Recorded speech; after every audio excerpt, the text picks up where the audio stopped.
मेरो है। श्री बांके बिहारी नंदलाल मेरो है।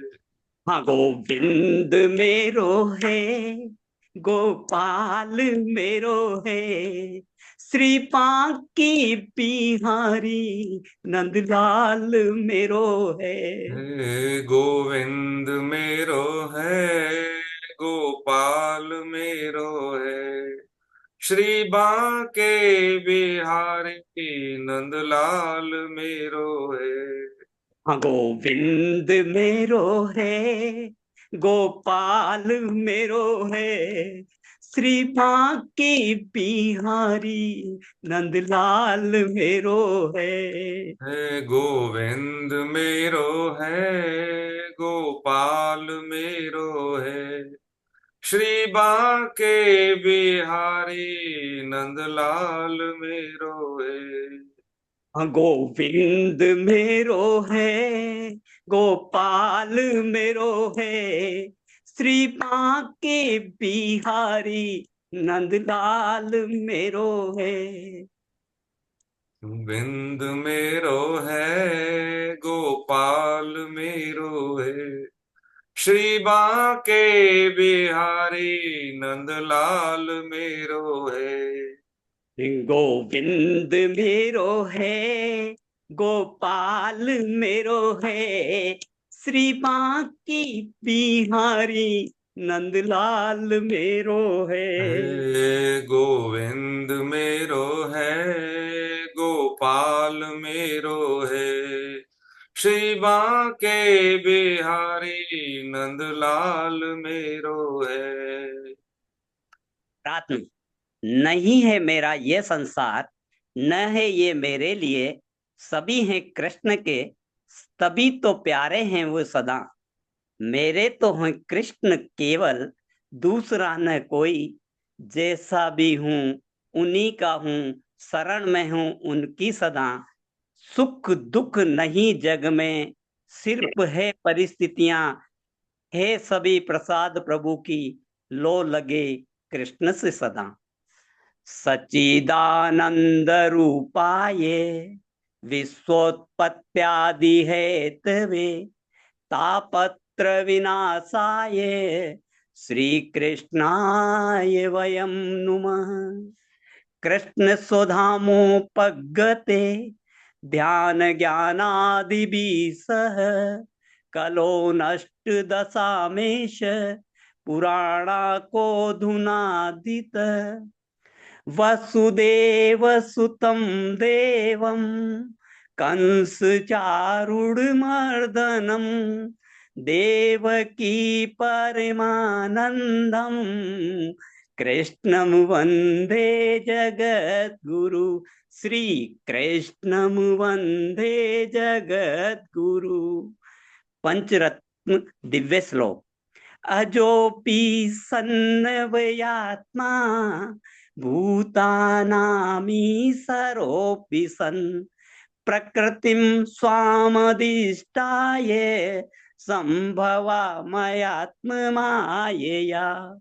यदा यदा हि धर्मस्य ग्लानिर्भवति भारत, अभ्युत्थानं धर्मस्य तदात्मानं सृजाम्यहम्।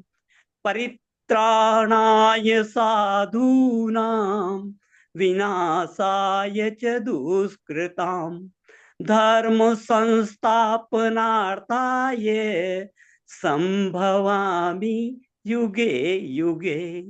जन्म कर्म च मे दिव्ये मेवं वो ये वेत्ति तत्त्वतः।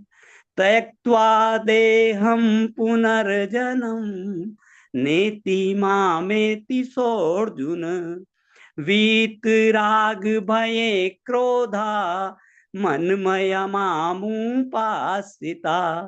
बहवो ज्ञान तपसा पूता मद्भाव मांगता।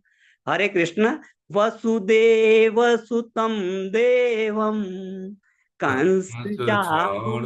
चाणूरमर्दनम् देवकी देवकी परमानंदम कृष्णं वंदे वन्दे जगत जगद्गुरु श्री श्री कृष्ण। कृष्ण वंदे जगत गुरु। प्रभु हरे। जी मैं ये भी बोल दूं क्या सुबह सवेरे? हाँ बोलिए बोलिए।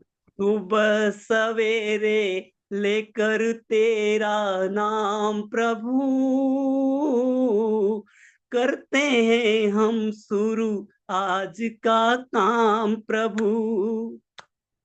सुबह सवेरे लेकर तेरा नाम प्रभु, करते हैं हम शुरू आज का काम प्रभु।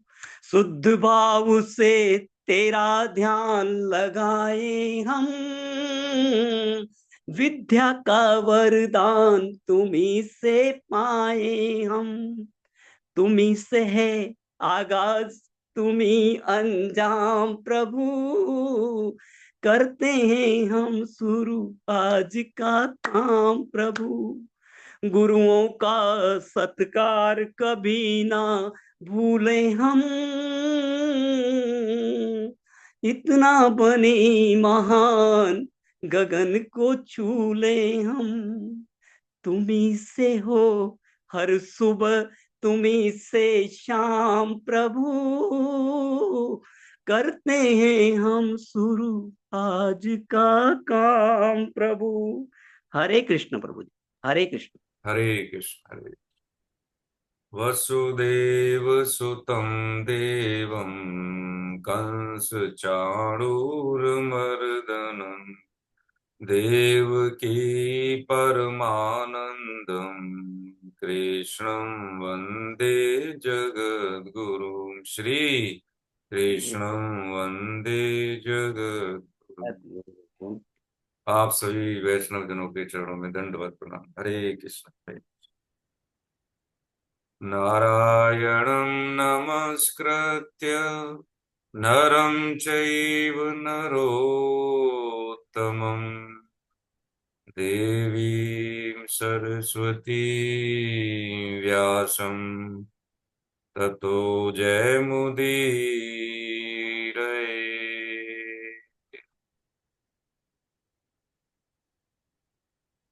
हरे कृष्ण। हरे कृष्ण।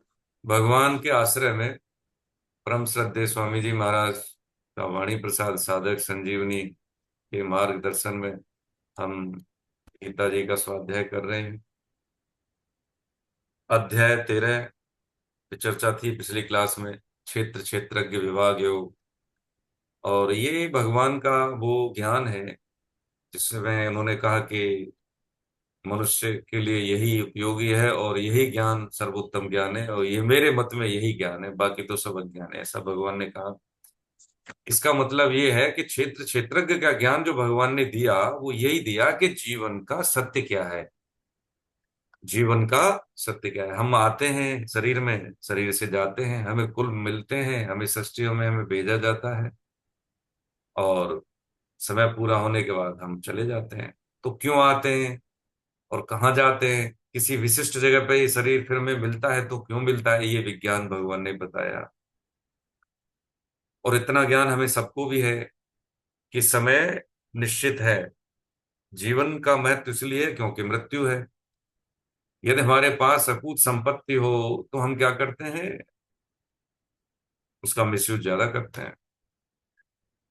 हमारे पास पर्याप्त संसाधन है, जैसे मान लीजिए हमारे पास 10 जोड़ी कपड़े हैं, पैसा सीमित है तो हम कपड़े नहीं खरीदेंगे।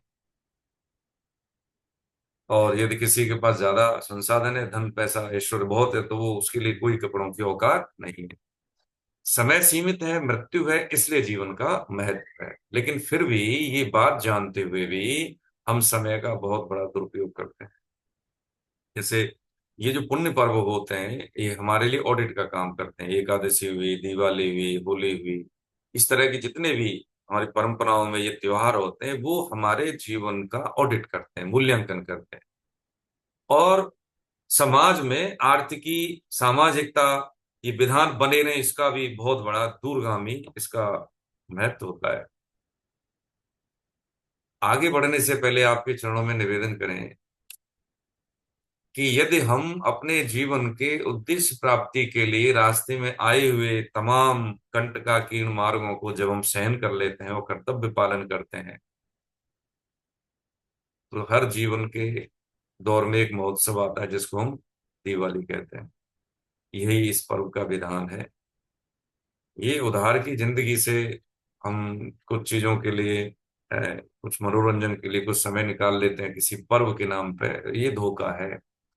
जिंदगी से यही सीख मिलती है कि भगवान भी जब आते हैं, अवतरित होते हैं, अवतरण होता है, अवतारवाद का सिद्धांत भगवान ने जो बताया अध्याय 4 में, वो यही था कि जीवन, विशेषकर मनुष्य जीवन, सुख भोग के लिए नहीं है।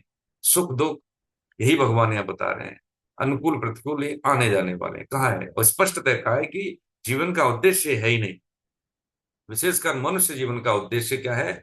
मनुष्य जीवन का उद्देश्य यही है कि सृष्टि में जितना मैं बेस्ट परफॉर्म कर सकूं करूं। देखिए, इस बात को ऐसे समझ लेते हैं, जब भगवान राम का और रावण से युद्ध हुआ, जब सब कुछ ठीक हो गया तो इंद्र ने अमृत वर्षा की, तो सारे वानर भालू जीवित हो गए, राक्षस एक भी जीवित नहीं हुआ। देखिए, समझे इस प्रकरण को?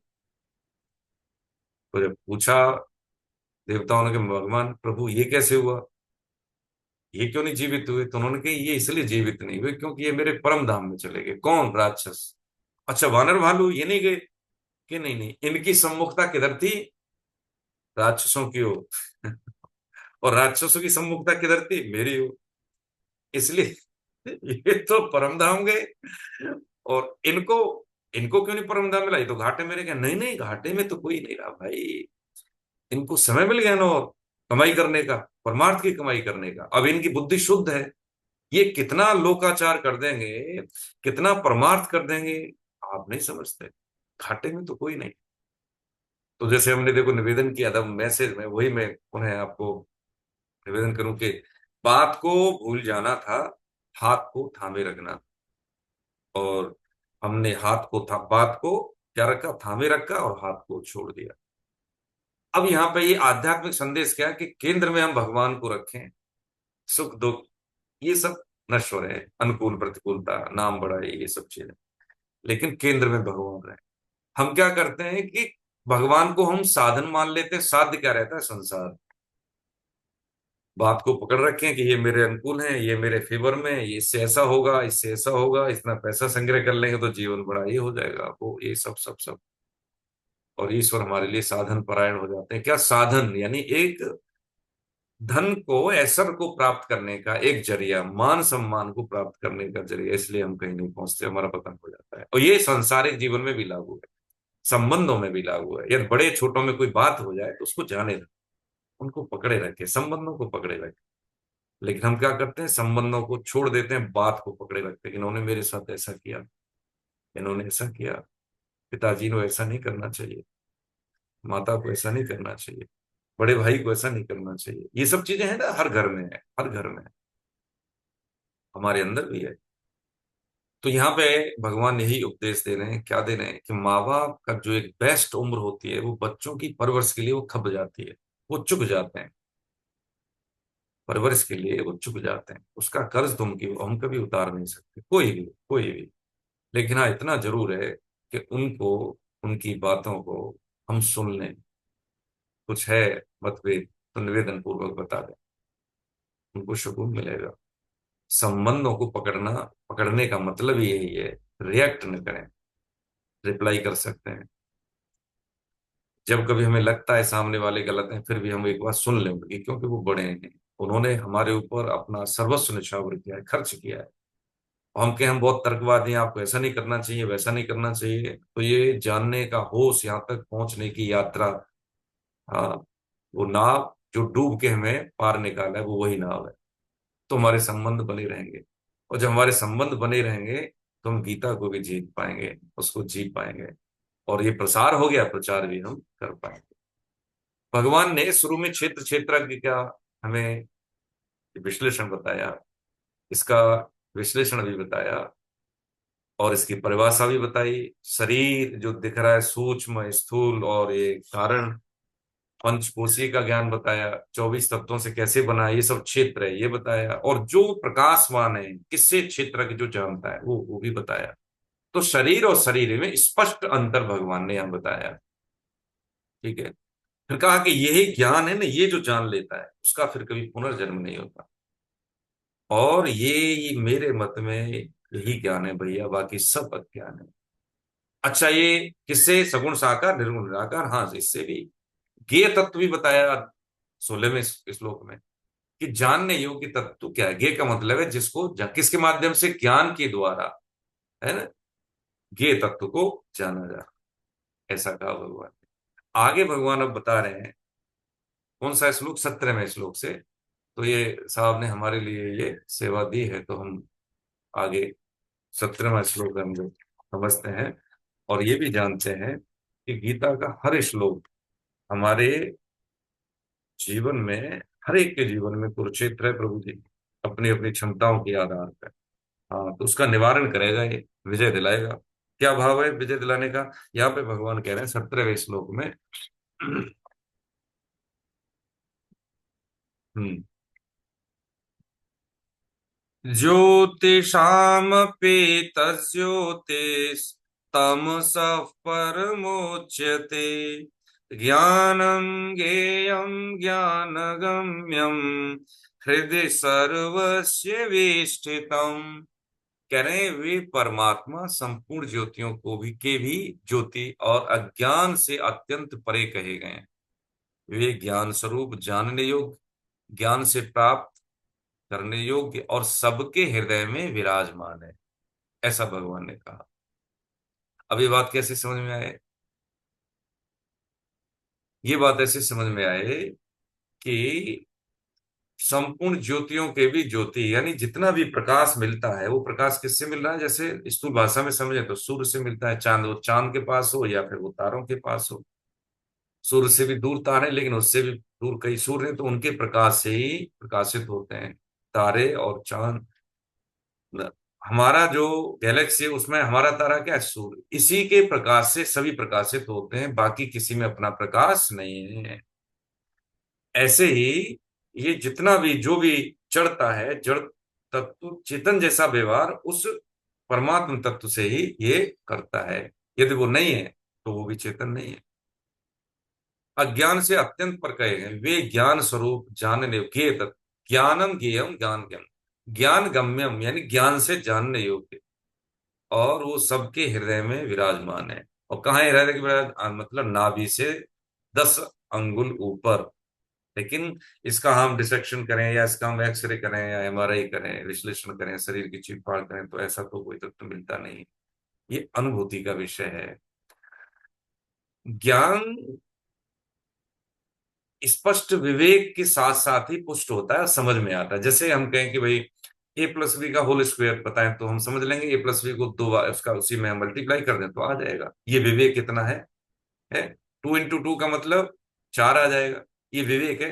जिसको पता नहीं है, जिसको इतना अंक ज्ञान नहीं है, तो उसके लिए कठिन चीज है। ऐसे ही जिसके पास स्पष्ट विवेक नहीं है, तो ये एक लाइन काले अक्षरों की है, इससे अधिक कुछ नहीं। लेकिन भगवान ने इसमें क्या दे दिया? ये वो दे दिया कि हम भटकते रहते हैं लेकिन पहुंचते कहीं नहीं। किस में भटकते हैं?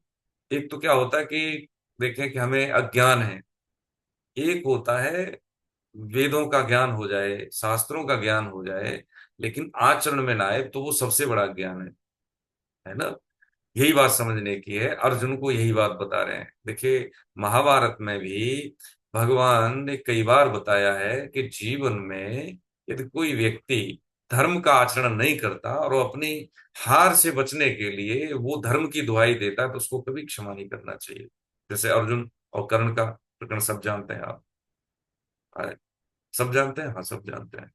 तो भगवान कह रहे हैं, अब जैसे उसमें होता है ना, कहाँ पे जब गदा युद्ध होता है भीम और दुर्योधन के बीच में, तो अंत समय में आ जाते हैं कौन? वो आ जाते हैं उनके भाई बलराम जी। और कहते हैं, तो कहते हैं, तो भगवान तो श्री कृष्ण है ही, कि दाऊ, जब आप कहाँ थे, जब ये लोग ऐसी ऐसी घटनाएं हुई, तब तो आप निरपेक्ष भाव से लेके चले गए थे। है? जब उनके समय में आप नहीं थे और आप उनकी बात को धर्म से आप परिभाषित कर रहे हैं, तो फिर ये भी तो धर्म हो गया, है ना। बात यहां समझने की है कि हर सामाजिक परिप्रेक्ष्य में, हर काल और कालांतर में नीति और रणनीति में अंतर हुआ है, ये भगवान की बातें हैं, है ना। तो जो भगवत वाणी है, जो हमें एसेंस मिल रहा है, यहाँ पे उपदेश मिल रहा है, वो यही मिल रहा है कि यदि हमने ईश्वर की वाणी को अक्षर स्वीकार कर लिया तो हमें लगता है कि इसको करने से पाप लगेगा, लेकिन लगेगा नहीं। प्रमाण प्रमाण ये है कि जैसे युधिष्ठिर जी को बोला ना, आप कह दो अश्वत्थामा मारा गया, लेकिन उन्होंने अपना दिमाग लगा दिया, कहा तो सही, लेकिन ये बोल दिया कि नर नहीं हाथी। इसका मतलब है कि आपने जानते हो, और ये मैसेज भी आपने मैनिपुलेट किया, लेकिन यही कह देते अश्वत्थामा मारा गया, तो मारा तो वही गया था, हाथी का नाम था, वो व्यक्ति का नाम था उधर, तो उनको दोष नहीं लगता, है ना। हम क्या करते हैं, ईश्वर की बात को, भगवत वाणी को क्या करते हैं कि अपने दिमाग के आधार पर मैनिपुलेट करके फिर उसको हम फॉलो करते हैं। 51 साल की उम्र होगी हमारी, 50 साल की हो गई या 80 साल की हो गई, लेकिन अभी भी हमें जीवन की सच्चाई से सावधानी है। अभी भी हमने अपने आप को जाना नहीं है, अपने स्वरूप को नहीं जाना है। तो पक्की बात है, घाटे में गया जीवन, इस समय बर्बाद हो गया। इस चीज को समझ लें हम। देखो, यही भगवान कह रहे हैं, तीन जो ज्ञानम ज्ञेयम ज्ञान गम्यम, ये इसलिए क्यों कहा कि क्षेत्र क्षेत्र के समझाने के बाद भी यदि अभी हमें ये बोध नहीं हुआ, घंटी दिमाग की नहीं बजी, और अभी भी हम इसी में लगे रहे, किस में लगे रहे, कूड़ा इकट्ठा करने में, ये कूड़ा ही तो है। इसका सदुपयोग क्या है, सदुपयोग यदि कर लें तो यही हमारे परमार्थ का कारण है। बस केवल दृष्टिकोण बदलना है, केवल और केवल दृष्टिकोण। ये भगवान ने कहा इसमें, हृदय सर्वस्य श्रेष्ठतम, मैं सबके हृदय में विराजमान हूँ। मेरे से कुछ नहीं हो रहा, माता पिता की सेवा हो रही है, बच्चों की सेवा हो रही है, हाँ, यही तो भगवत प्राप्ति है, और क्या है। हाथ को पकड़े रखा, ईश्वर को केंद्र में रख के कुछ भी करना कभी भी घाटे का सौदा नहीं है। सबको पकड़ लिया, राष्ट्रपति से लेकर विश्व के जितने भी शक्तिशाली व्यक्तित्व का आसरा है, लेकिन भगवान केंद्र में नहीं है, तो देखो जी, बीच मझधार में नैया है हमारी। यही स्वामी जी कहते हैं, यही भगवान यहाँ कह रहे हैं। हमें शास्त्र आते हैं, संस्कृत आती नहीं आती, कोई बात नहीं, कर्म परंपरा पर हाँ कोई बात नहीं पता है, लेकिन जो हमारे शास्त्रों ने कहा है, जो मेरी बुद्धि में है, उसमें से जो पकड़ सकता हूँ वो पकड़ लें। हम गृहिणी हैं, कोई भी है, हमें ज्यादा ज्ञान नहीं है, कोई बात नहीं, विश्वास तो है, श्रद्धा तो है, हाँ, परिवार में, हाँ परिवार में उसी से हो जाएगा, उसी को पुंडरीक सखुबाई जनाबाई रैदासी कबीर दासी, अनेक अनंत नाम है आज भी। ये कोई जरूरी नहीं है कि हमें परम श्रद्धेय स्वामी जी का होने के बाद ही, उन जैसा होने के बाद ही हम वैसे हो पाएंगे। उनकी बात मान लेने से हम वैसे हो जाएंगे, घर गृहस्थी में भी हो जाएंगे। ये बात है। हाँ, अच्छा, हमारे पिताजी चले गए, बालकृष्ण साहब के पिताजी, देखो अभी भी शरीर पूरा हुआ है उनका। क्या छोड़ के गए, क्योंकि उनका शरीर पूरा हो गया। अब एक परंपरा छोड़ के, किन को छोड़ के गए, देखो हम समझ रहे हैं इन चीजों को, नहीं तो देखो जी, पढ़ा तो हम सबने है गीता, ऐसा तो नहीं है ना, लेकिन मर्म न जान के हम क्या कहें कि अपने आप को, हाँ, हम बर्बाद कर लेते हैं। परंपरा छोड़ के गए पिताजी, समाज दे के गए, हमको एक नाम दे के गए, एक देश दिया, एक पहचान दी। उस पहचान में हमें क्या करना चाहिए, चार चांद लगाने हैं, अपने पुरुषार्थ के माध्यम से। पुरुषार्थ अवश्य करना है, प्रारब्ध में है तो ठीक है, नहीं तो पुरुषार्थ जरूर करना है। कभी कभी प्रारब्ध में होते हुए पुरुषार्थ न करें तो फिर फलित नहीं होती चीजें। अधिकतम इतना हम संकल्प कर लें प्रभु जी, इतना क्या संकल्प कर लें, अब जो हो गया चलो हो गया। जैसे मैं अपनी बात बोलूं, आप जैसे सुधीजन जो भगवान के भक्त हैं, गीता माता की शरण में है, ये बहुत बड़ी बात है। तो मैं तो आपके चरणों में निवेदन करके बस मैं इतना कहना चाहूंगा, अपने लिए एक होमवर्क, ये जो हो गया सो हो गया, लेकिन अब आगे ऐसा नहीं होगा। जितनी क्षमता है, चाहे वो सांसारिक हो, शारीरिक हो, मानसिक हो या बौद्धिक हो, जो भी क्षमता है, जो भी करके ऐसा जाऊंगा कि मुझे शीशे के आगे खड़े होकर ऐसा न लगे कि मैंने अपने आप के साथ धोखा किया, मैं ये कर सकता था, मैंने किया नहीं, यहाँ मुझे होना चाहिए था, मैं वहां पे उपस्थित नहीं, ऐसा नहीं लगे। हृदय सर्वस्व इष्टतम, बस यही अनुभूति होती है, यही यही स्वामी जी महाराज नहीं, जितने भी महापुरुष में सबका यही कहना, अपने आप के साथ कमिटमेंट और उसको निभाना सृष्टि की सबसे बड़ी सेवा है। हम सेवा कर्म कांडों में ढूंढते हैं। पैदल चल के ये कर लेंगे, दूसरों को दान दे देंगे। घर में माता पिता की सेवा नहीं होती, पति पत्नी का व्यवहार आपस में ठीक नहीं है, बच्चों के साथ कम्युनिकेशन स्टेब्लिश नहीं है, समाज में जो दायित्व है, उसका निर्वहन नहीं है। मंदिर में हम जाते हैं, जाना चाहिए, ऐसा नहीं, नहीं जाना, जाना चाहिए, जरूर जाना चाहिए। हम जब रिटायर होते हैं तो घर परिवार की सेटलमेंट में लगे रहते हैं, हम ये नहीं सोचते कि मैंने संसार से लिया है। देखिए, छोटी छोटी सी बातें समझ रहे हैं प्रभु जी, इसमें कोई स्क्रिप्ट नहीं होती कि हम स्क्रिप्ट लिख के बैठे, नहीं। जो भगवान के आश्रम में आप जैसे गुणीजनों के संग के प्रताप से जो सीखा है, वही चरणों में निवेदन कर देते हैं। आप ही का आपको अर्पित है प्रभु जी। कि ये नहीं सोचते कि समाज से लिया है, ऐश्वर्य लिया, पद लिया, नाम लिया और इकट्ठा किया हमने बैंक बैलेंस, उसमें से कितना समाज सेवा में लगा है। तो ये हमारे एजेंडे में होता नहीं। अध्याय 3 का 12वां श्लोक चोर का है ना, भगवान क्या किया है? मैं ही खा जाऊं, मेरा परिवार, मेरे ये वो सब, गौशाला के लिए या कुछ ऐसी परंपराओं के लिए, एक ऐसे स्थान के लिए जहां पे हम लोग इकट्ठे, जब मैं न रहूं तो एक ऐसी जगह बना के जाऊं तो 10, 5, 15, 20, 50, 100 वैष्णव जन इकट्ठे हों, संकीर्तन करें, एक जगह ऐसी बना के। देखिए प्रभु जी, इसके पीछे बहुत बड़ा लॉजिक है। कितना बड़ा लॉजिक है? सेट पैटर्न है कुछ संप्रदायों का, पंथों का, जैसे मुस्लिम का है, क्रिश्चियन का है, उनके बड़े गिरजाघर होते हैं, बड़ी मस्जिदें होती हैं। हमारे भी मंदिर बड़े हुआ करते थे, लेकिन अब कितने हैं? केवल छोटा सा होता है, उसमें एक आदमी नहीं बैठ सकता, केवल मूर्ति स्थापना के लिए। कहाँ पे लोग इकट्ठे होंगे? क्योंकि हमने अपने घर बड़े बना लिए, जो सामाजिक स्थान थे उनका कोई नाम ही नहीं है। कोई बहुत बड़ा आप में से कोई होगा जिसने धर्मशाला बनवा दी कहीं कुछ, तो वो भी कुछ समय के बाद दूषित हो जाती है, लोग कब्जा कर लेते हैं। यदि हम सोच लें कि महीने का 2% भी ऐसा मैं इकट्ठा करूंगा कि मुझे एक जगह बना देनी है जहां पे क्लब कल्चर की जगह पे कीर्तन कल्चर हो, बच्चे आए, जगह मिले। व्यक्ति में क्षमताएं नहीं है सभी में, लेकिन किसी में है तो सोचे, क्यों नहीं सोच सकते? दो चार इकट्ठे होकर सोचे हम। लोग जुड़ते हैं, आते हैं, जगह मिलती है तो आते हैं, जानते हैं तो वो आते हैं। जिनको पता नहीं है, जगह नहीं, तो कहाँ जाए, कहाँ इकट्ठे रहे? कोई बात सही कहता है तो लोग समझते हैं, हम कोई भीड़ नहीं है भाई। हम कौन है?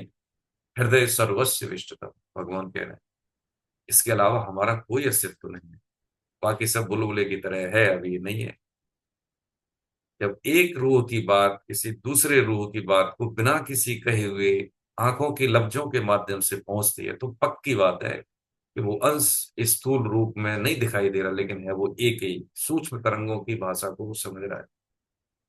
तो इकट्ठे होते हैं लोग, तो इकट्ठे होते हैं लोग उसमें।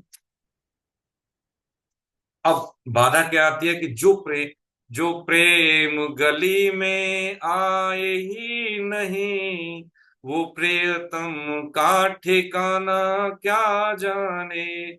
जिसने कभी प्रेम किया ही नहीं, वो प्रेम निभाना क्या जाने।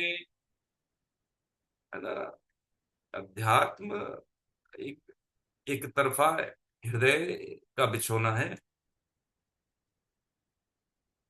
कोई बैठे तो ठीक, कोई न बैठे तो ठीक, कोई बैठ जाए तो उसके लिए अच्छा लगता है कि मेरी सेवा हुई, मैं तो बिछाई हूँ, स्वीकार कर ले तो ठीक है। हमें अपनी तरफ से पहल करनी चाहिए, पहल हमेशा पहले से होती है। एक और एक 11 होते हैं। हमारे महापुरुषों को शुरू में देखा कितने कष्ट हुए। विवेकानंद जी को अमेरिका भेज दिया टिकट के लिए, लेकिन रोटी नहीं दी, खाना नहीं दिया। खाना दिया किसी मोची ने दिया। 3 दिन खिचड़ी के राजा, देखिए। लेकिन उन्होंने कभी कुछ कहा नहीं। आज वो स्थूल शरीर रूप में नहीं, लेकिन विचार के तौर पे हर जगह पे जिंदा है। हर स्टेट कैपिटल सिटी में, हर बड़े शहर में उनके गुरु के नाम से हॉस्पिटल्स हैं, स्कूल हैं, मानव सेवा संस्थान है, क्या नहीं है? हमारे बच्चे हमारा नाम करेंगे? कोई किसी का नाम नहीं करता भाई। रैदास जी के बच्चे का नाम क्या है? सखूबाई के बच्चे का नाम कौन याद है? कबीरदास जी का आप जैसों को पता होगा, कमाल है, बाकी आम को तो पता ही नहीं, आम जन को पता है। कर्म, कौन से कर्म? परमार्थिक कर्म। कौन से कर्म? जो भगवान के लिए किए जाते हैं, भगवान के जनों के लिए किए जाते हैं। सब तो जिंदगी भर हम देते रहते हैं परिवार को भाई, कुछ हिस्सा निकालें उसके लिए, इससे उनका भला हो, उनकी बुद्धि शुद्ध हो, जो हम छोड़ के जा रहे हैं उसका वो सदुपयोग कर पाएंगे। लेकिन हिस्सा प्रकृति का, समाज का नहीं निकाला ना, तो बुद्धि दूषित हो जाएगी। भगवान यही बात कहते हैं, लक्ष्मी जी का हम पूजन करते हैं तो केवल लक्ष्मी जी करते करते हैं, तो लक्ष्मी किस पे आती है? उल्लू पे बैठ के। तो धन होगा, ऐश्वर्य होगा, पद होगा, लेकिन बुद्धि कैसी होगी? अशुद्ध, उल्लू बनेगी, उचित अनुचित का स्पष्ट भेद नहीं कर पाएगी। लेकिन हम श्रीमन नारायण के साथ, श्री माने लक्ष्मी नारायण भगवान, तो गरुड़ पे आती है। हाँ, वो बुद्धि, संसाधन, पर्यावरण, वातावरण, हाँ, जो भी उनके आगोश में होता है सब शुद्ध हो जाता है। ये है भगवान ने ज्ञानम ज्ञेयम ज्ञान गम्यम हृदय सर्वस्य विष्टतम। ये है प्रभु जी। अब ये ऑडिट हम ये कर लें कि एक एक दिन जिएंगे तो जी भर के जिए। एक दिन गया, देखिए, मैं निवेदन कर रहा हूं, थोड़ा सा 1 मिनट और लूंगा, ज्यादा नहीं, फिर आगे बढ़ते हैं। जब मेंस की तैयारी करते हैं, जब जैसे एस्पिरेंट होते हैं, आईएएस एस्पिरेंट होते हैं, आदरणीय टकराल साहब हैं, आदरणीय डीएल गुप्ता साहब हैं, ये उस दौर से गुजरे हैं। बहुत बड़े उच्च अधिकारी हैं। तो जब पढ़ते हैं तो होता है ना कि आज मुझे ये टारगेट लेना है, इसी पे मुझे पढ़ना है। दूसरे दिन जाएंगे तो एवेल्यूशन करते हैं कि मेरा जो सिलेबस है उसमें से मैंने कितना मुझे आता है। मॉक टेस्ट लगाते हैं, डिस्कशन करते हैं। ऐसे ही अध्यात्म में, जीवन में मेरा एक दिन खर्च हो गया भाई।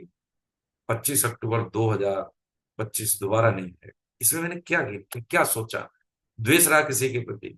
घृणा के विचार रहे? चिंतन कैसा रहा मेरा? ये मैंने लिखते हुए देखा है साधकों, हर महीने एक प्रश्न पत्र को सरल करते हुए देखा, ईमानदारी से सोना जगना, समय का सदुपयोग करना, व्हाट्सएप यूनिवर्सिटी से दूर कितना रहना, आवश्यकता है तो हम भी रहते हैं और भी लोग रहते हैं, ये सब चीजें। और उस पर नंबर है, 100 नंबर का क्वेश्चन, उसमें 10, और हर क्वेश्चन के 10 के दो, पांच पांच भाग, 50 क्वेश्चन हो गए। 50 क्वेश्चन है, एक प्रश्न का 2 अंक। तो जो शुरू में 10-10 नंबर आए उनके, वो आज मतलब 100 तो नहीं है, वो बड़ा कठिन है, अपने साथ भी बड़ा जस्टिफाई, मतलब एक निर्णायक भूमिका निभाते हैं। अपने आप पेपर देना है, अपने आप पेपर सेट किया, अपने आप उसका मूल्यांकन किया। ये कहीं हमें पहुंचाता है, नहीं तो एम ही जा रहा है जीवन, ऐसे पहुंच नहीं रहे। गुरु दीक्षा ले ली, फिर भी हाँ, गुरु की आज्ञा का पालन नहीं, उनमें दोष दर्शन कर लेते हैं अपने अनुसार। तो क्या है कि ये, हाँ, भगवान ने 6.5 में कहा है, यही कहा है भगवान ने कि मैं कुछ नहीं करता। भगवान सुहृदय है। हम कहें, कितना भी कहें कि सूरज अंधेरा कर दे, वो कभी नहीं कर सकता, उसमें गुण ही नहीं अंधेरा करने का। भगवान कभी अमंगल करते नहीं, मंगल भवन अमंगल हारी। वो कभी नहीं किसी जीव का जो है दुख नहीं देख सकते, न किसी को दुखी कर दे। हम ही, समय अच्छा बुरा नहीं होता, हमारे कर्म अच्छे बुरे होते हैं। हाँ, ये हम समझ लें। आगे भगवान कह रहे हैं 14वां श्लोक, किन के हिस्से में दूसरा पढ़िए, 17, सॉरी 18। हरे कृष्ण। ये श्लोक आप ही का है जी? अच्छा, 17 से 18 है, 17 में ये। हाँ, अब यहाँ पे देखिए भगवान क्या कह रहे हैं, भावार्थ को भी आप देखिए पकड़ के चलें, इसमें जो भाव दिए हैं सबने, उसको भी हमें, हाँ, ये लगभग लगभग हमने छू लिया है इस भाव को, लेकिन फिर भी हम पढ़ सकते हैं इसको स्वाध्याय के माध्यम से। 18वें श्लोक में क्या कह रहे हैं कि ज्ञेय ज्ञान और ज्ञेय तत्व को जानने का अब फल बता रहे हैं। पहले इसका बताया, ज्ञेय क्या है, ज्ञान क्या है, ज्ञेय तत्व क्या है, ये बता दिया। अब इसका फल क्या है? तो कह रहे हैं, इस प्रकार क्षेत्र तथा ज्ञान और ज्ञेय को संक्षेप से कहा गया भैया, मेरा भक्त इसको तत्व से जानकर मेरे भाव को प्राप्त हो जाता है। क्या क्या है? मद भाव, यानी मेरा भाव। कौन सा मद भाव? मुझे परमात्म प्राप्त की सत्ता है, यानी ज्ञान में। इसका तात्पर्य क्या है? ब्रह्म से अभिन्न हो जाना, ये ज्ञान में। और मम सार्धम में मागता का मतलब है मदभाव सोधि गच्छति। इसमें भावार्थ की लाइन पढ़ रहा हूं मैं, यानी जो भक्ति भाव और ज्ञान के मार्ग में यही अंतर है कि जैसे तरंग समुद्र में है, वायु विकार नष्ट हुआ तो उसी में विलय हो गई, ये हो गया क्या? हाँ, मोक्ष, जिसको कह देते हैं, जिसको हम कह देते हैं ब्रह्म से अभिन्न होना। लेकिन एक चींटी है, चीनी के बोरे में है, वो मस्ती से घूम रही है, उसमें रसास्वादन कर रही है, ये है भक्त, है ना? तो ये कह रहे हैं कि मेरा भक्त इसको तत्व से जानकर मेरे भाव को प्राप्त हो जाता है। उसको ईश्वर के अलावा कहीं कुछ दिखता नहीं, कहीं कुछ नहीं दिखता। जो भाव भगवान ने बताया ये 17 वाले में, कौन से 17 वाले में? हृदय सर्वस्व विष्टतम। जैसे एक भाव हम बालकृष्ण साहब को पकड़ देते हैं, उन्होंने कहा देखो जी, आज मेरी इच्छा थी कीर्तन करने की, तो पता नहीं कैसे उनका फोन भी आ गया, उनकी क्या अनुमोदना आ गई कि आप कर दीजिए। अब ये पिताजी ही ने मुझे समय पर गिफ्ट दे दिए यार, है। कनकवाल साहब ने क्या किया, कोई दोस्त करे यार मेरे मन में एक बात है, तुम इस काम को ऐसे कर दो। तो जब हमारे भाव हृदय के शुद्ध होते हैं और हमारी आवश्यकताएं कुछ ऐसी उचित होती हैं, तो स्थूल रूप में कोई मित्र संबंधी सामाजिक कोई व्यक्ति हमारा वो दायित्व निभा देता है, पूरा कर देता है, लेकिन केंद्र में भगवान ही होता है। क्योंकि हृदय सर्वस्व इष्टतम, ये भाव जब गाढ़ भाव आ जाता है, तो हमें एक साधक थे देखो वृंदावन में, तो क्या हुआ कि वो मिल जा अजगर वृत्ति पर रहते थे, मिल गया तो ठीक है, आकाश वृत्ति की स्थिति थी उनकी, मिल गया तो ठीक है, नहीं तो भिक्षा के लिए नहीं जाते थे, मधुपुरी के लिए नहीं जाते थे। तो कभी कभी कोई ना कोई आ जाता था शाम तक, लेकिन एक बार क्या हुआ कि 3-4 दिन हो गए, 3-4 दिन हो गए, अब सही हो गए। तो उन्होंने कहा देखो प्रभु, हम जाने वाले तो कहीं है नहीं, मिले तो ठीक, नहीं मिले तो ठीक, लेकिन हाँ मतलब भजन के लिए भी कुछ साधन चाहिए, ठीक है। तो कोई एक पहुंच गए, ऐसे टी आर शर्मा साहब, अरे महाराज लीजिए, आज हमारे बच्चे का जन्मदिन है, हमारी भाव हुआ कि आपसे पहले प्रसादी शुरू करें। तो उन्होंने कहा देखो भगवान आए हैं, आपने देखो आप तो मेरे लिए प्रभु हैं। तो नहीं नहीं नहीं, मैं प्रभु नहीं हूं।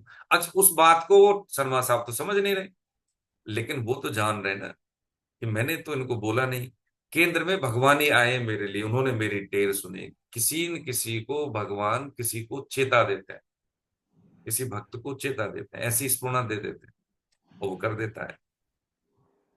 ये कौन महसूस करता है? ज्ञानम ज्ञेयम ज्ञान गम्य, ये ज्ञान, यही ज्ञान, यही बात कह रहे हैं कि जीवन में, हमारे जीवन में भगवत कृपा के अलावा कुछ घट नहीं रहा। देखो ये बात समझने के प्रभु चरणों में, भगवत कृपा के अलावा कुछ नहीं घट रहा है ये। लेकिन हम क्या करते हैं, हमें लगता है अपनी कृपा, संबंधियों की कृपा, संसार की कृपा है। अरे भाई, अब मान लीजिए नारायण सिंह साहब को हमने बना दिया रावण, ठीक है, ललित जी को बना दिया हमने राम, ठीक। अब रावण कोई बन गए और कोई बन गए राम बन गए, तो वो पैसे के लिए क्या है, बोल के मैं जब फिल्म में रावण बनाऊं, एक फिल्म में राम बनाए, तो उनको क्या है केंद्र में? धन। रावण और राम नहीं है, रावण और राम का एक प्ले है। ऐसे ही संसार में जो हमें रोल मिले हैं, वो रोल क्या है? पिता का है, किसी पद का है, समाज किसी विधान के अनुसार कोई हमें पद मिल गया उसका है, घर गृहस्थी में जो हमारे संबंध है उनका है। लेकिन मूल में क्या है कि अपना परफॉर्मेंस करना, परमार्थिक धर्म युक्त व्यवहार करना, मीनिंग यही है। कृपा सर्वस्व है और सब समय है, हर जगह है, अभी भी है, ये बात निश्चित है, लेकिन हमें दिखाई नहीं देती।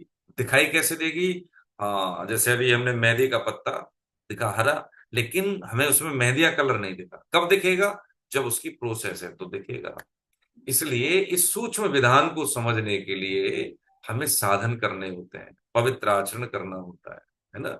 तो चीजें फिर समझ में आने लगती है। जैसे हमें गणित नहीं आता था, इंजीनियरिंग नहीं आती थी, डॉक्टरी नहीं आती थी, हमने ट्रेनिंग ली, हमने पढ़ाई करी, अपने आप को तराशा, अपने आप को सिखाया, ग्रूमिंग की अपनी, तो हम सब विधान समझ गए।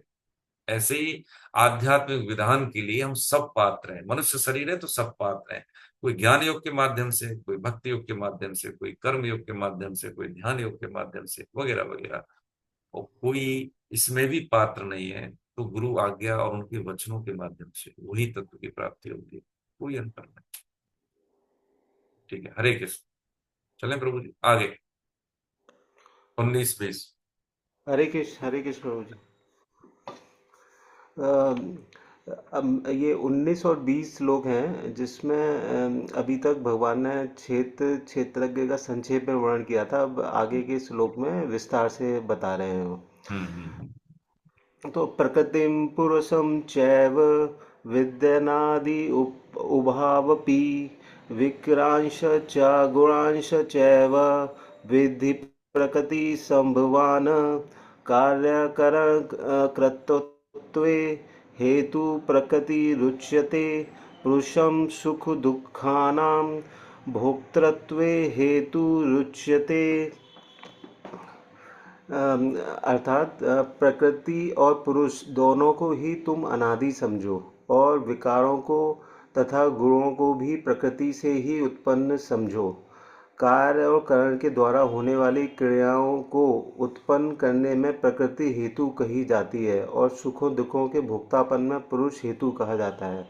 हम्म। तो इसमें जो मेरी समझ में आता है कि एक तो जो प्रकृति, जो मूल प्रकृति है, और पुरुष जो जो क्षेत्रज्ञ है, जैसे क्षेत्र का ज्ञाता है, राइट।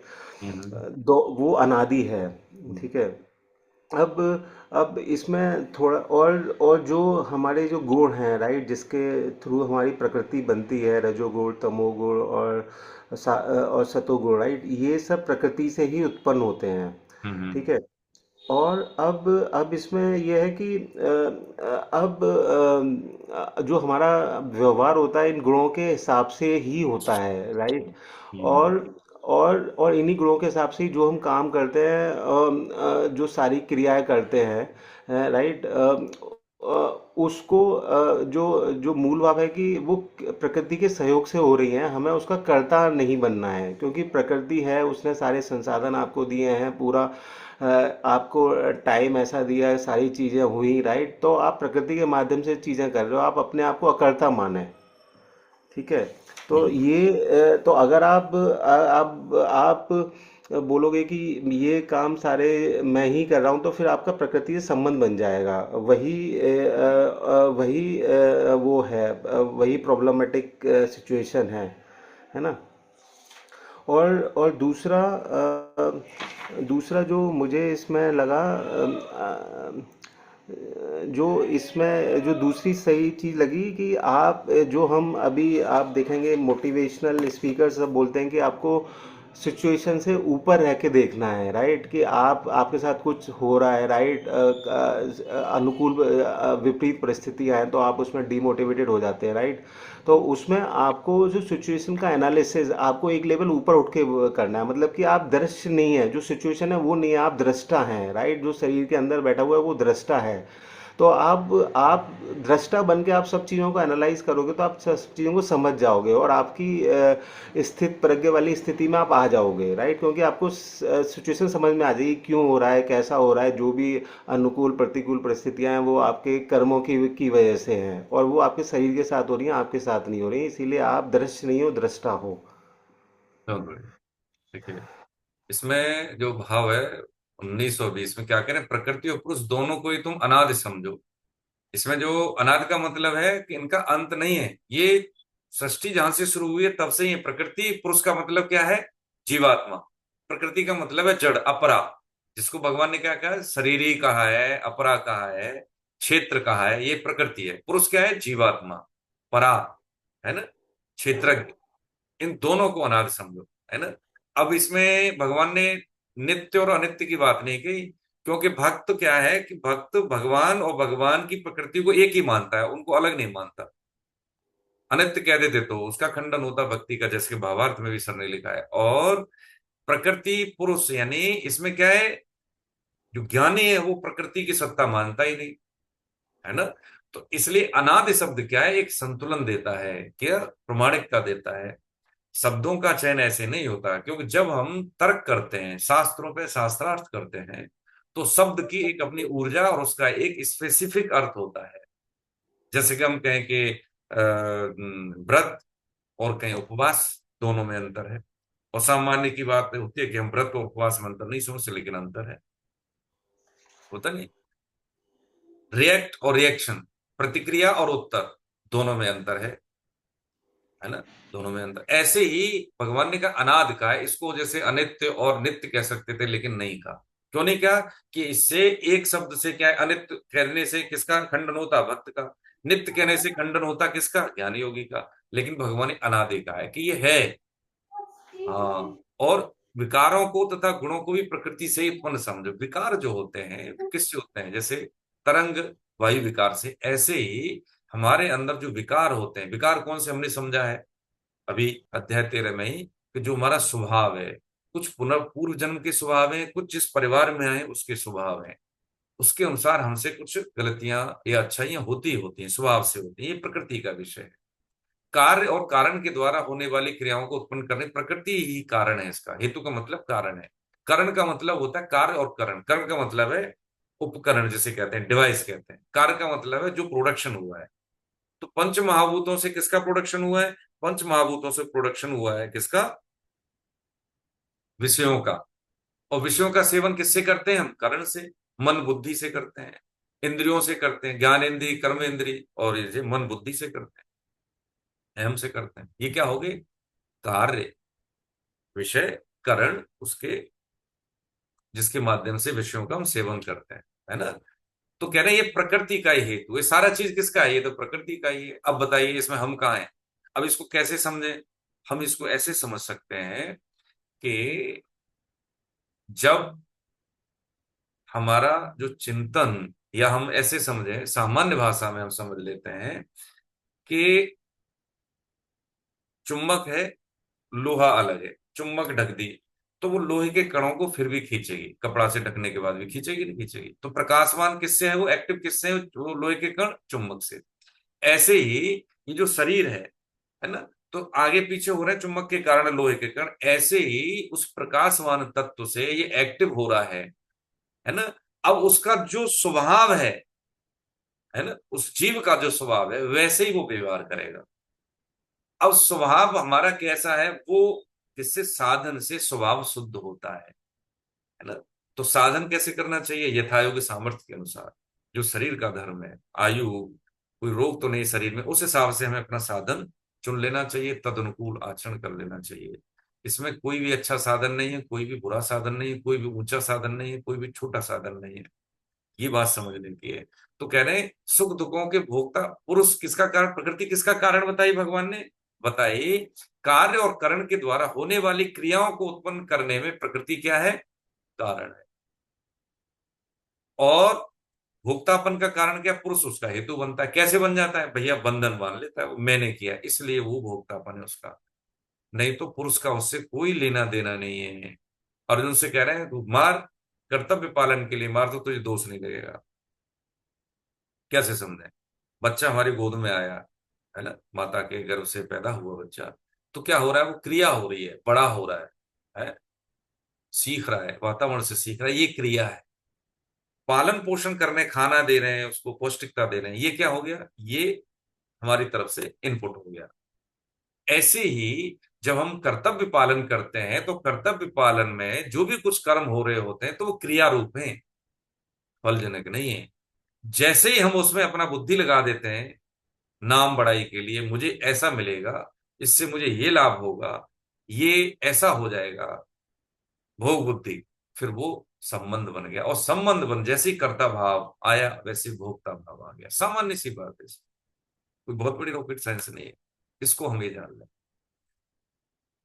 परिवार में 4 सदस्य हैं, मुझे नौकरी करनी है, व्यवसाय करना है, मेरे लिए नौकरी ही भगवान का नाम है। मुझे जो दायित्व मिला है लोक सेवा का, लोक सेवा करना मेरा काम है। लोक धन को, ठीक है, स्वधन में परिवर्तित करने का नाम भी, तो कहां से भ्रष्टाचार होगा? जब आप मंत्री बन गए, मान लीजिए, है, बालकृष्ण साहब को मंत्री बना दिया भाई, चीफ मिनिस्टर बना दिया, एक केंद्रीय मंत्री बना दिया, कोई भी मंत्री बना दिया, पता लगता है कि 7 पीढ़ियों को कुछ करने की जरूरत नहीं है। तपेश्वरी सो राजेश्वरी, राजेश्वरी तो नरकेश्वरी। तब क्या होता है, कुछ हमने अच्छे काम किए होते हैं तो हमें पद मिल गया, प्रतिष्ठा मिल गई, धन मिल गया, ऐश्वर्य मिल गया, लेकिन फिर वही भोग बुद्धि, तो फिर नरक मिल गया। तब किया तो राज मिला, राजयोग मिला, और राजयोग में बुद्धि भ्रष्ट हो गई, फिर क्या मिला? नरक है।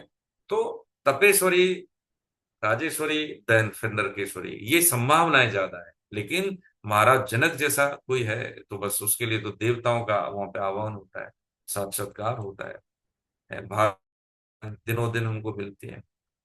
क्यों? क्योंकि कर्तव्य पालन है। इसलिए भोक्तापन कब होता है? जब कर्तापन होता है। कर्तापन कब होता है? जब कर्मों से संबंध हो जाता है, मैंने किया है। काम करें और आगे बढ़ जाएं। स्वामी जी महाराज, भाई जी महाराज यही कहते थे कि जैसे हर जीव अपने मल को त्याग के, मल को नहीं देखता, कोई नहीं देखता, ऐसे ही कर्तव्य कर्म करके हमें उसकी ओर नजर भी नहीं रखनी, आगे बढ़ जाना चाहिए। नाम बढ़ाई, उपाधि को व्याधि कहा है, पक्की बात है। ये आ जाए तो फिर हमें जैसे नाम ही नहीं चाहिए, नोटिस ही नहीं चाहिए, तो फिर ये सब आएगा ही नहीं। काम करें, आगे बढ़े, बदले में थैंक यू भी नहीं। उसका धन्यवाद कि उन्होंने मौका दे दिया मुझे, परिवार का धन्यवाद कि हमें करने का मौका दिया, पिताजी का धन्यवाद कि बड़े भाई को दे दी संपत्ति ज्यादा से ज्यादा, हमें कम दी, बहुत, अरे पिताजी बहुत बढ़िया बात है। विरक्ति हो जाएगी। बुढ़ापे में हमें संतान से कोई कष्ट मिल रहा है, प्रभु की कृपा है, नहीं तो इसी में बंधन रहते हैं। तुकाराम जी, उनकी पत्नी जो है प्रतिकूलता थी, बहुत प्रतिकूल परिस्थितियां थी, भगवान का थैंक यू करते हैं कि अब मुझे कम से कम, हाँ, इधर मेरा हृदय नहीं लगेगा प्रभु। किसी की अनुकूलता है तो ठीक है, कि भगवान की कृपा से वो अनुकूल है तो ठीक है, अच्छी बात है, उसका हमें सदुपयोग करना चाहिए। ये क्या है कि स्थिति परिस्थिति को अपने दृष्टिकोण के आधार पर हम बदल सकते हैं, ये बात समझने की है। गीता अब पीपीटी के माध्यम से समझने का मतलब ही यही है कि हम जैसे घुसे इस गीता परिचय अभियान में वैसे निकलेंगे नहीं। निकलेंगे फौलाद बन के, कहीं भी छोड़ दे, हारूंगा नहीं, सीखूंगा या जीतूंगा, हारूंगा नहीं, विचलित नहीं हूंगा। कोई परिवार में अगर कोई ऐसा व्यवहार करता है तो वो मेरा धरोहर है, मेरा है, मैं छोड़ूंगा नहीं। क्या छोड़ दूंगा? आई गई बातें छोड़ दूंगा, हाथ नहीं छोड़। आज नहीं तो कल समझ में तो आएगा। ये बात अलग है कि मैं जान गया हूं, वो जाना नहीं है। इतनी सी फर्क है बस, और कुछ नहीं।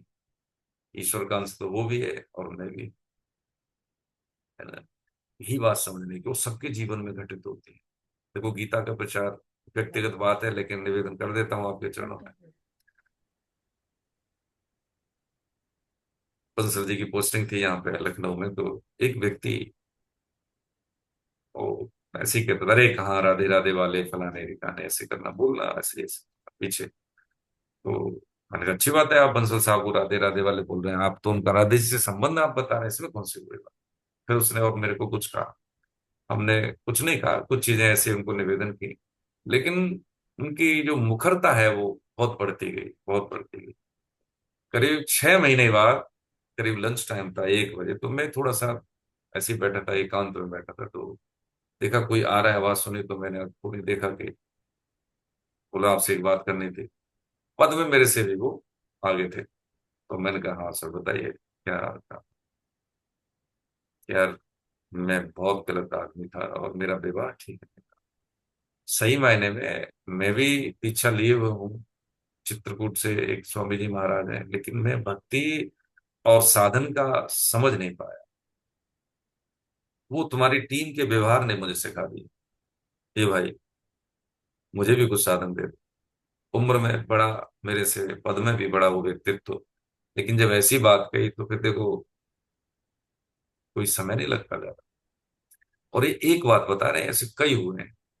कई बार तो लोग हमसे ऐसे, मतलब होता ना कि गलत मैनर में बात कर जाते हैं कि कोई धंधा होगा आपका, ये होगा, लेकिन वो आज टीम में है।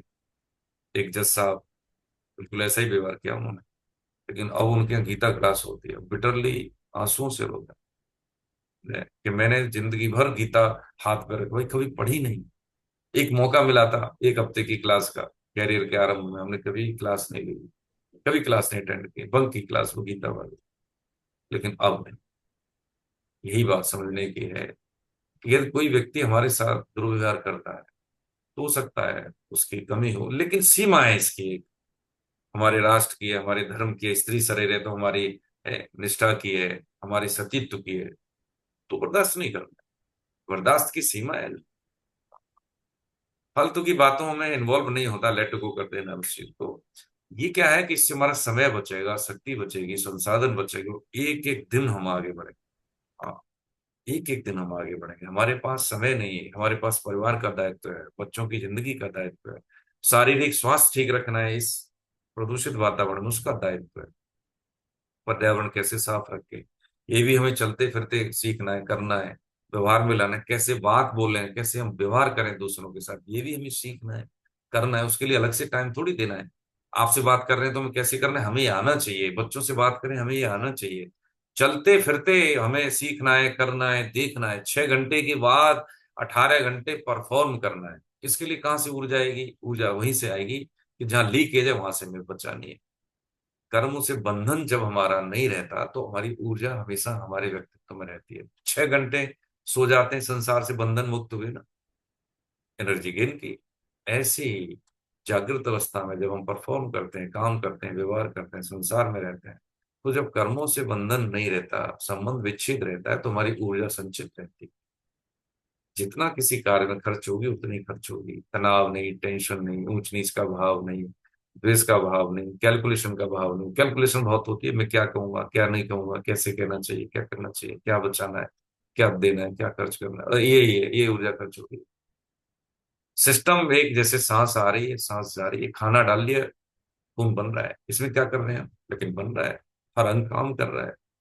इतना सूक्ष्म है और मेरे ही अंदर घट रहा है, मुझे पता नहीं है। तो क्या बाहर नहीं हो सकता ये? उसमें हम वायरस डाल देते हैं अपने भोग बुद्धि का। यही हमारी परंपरा है। हाँ, इसमें कुछ ज्यादा सोचना नहीं है, सिर्फ करना है, विश्वास कर लेना है।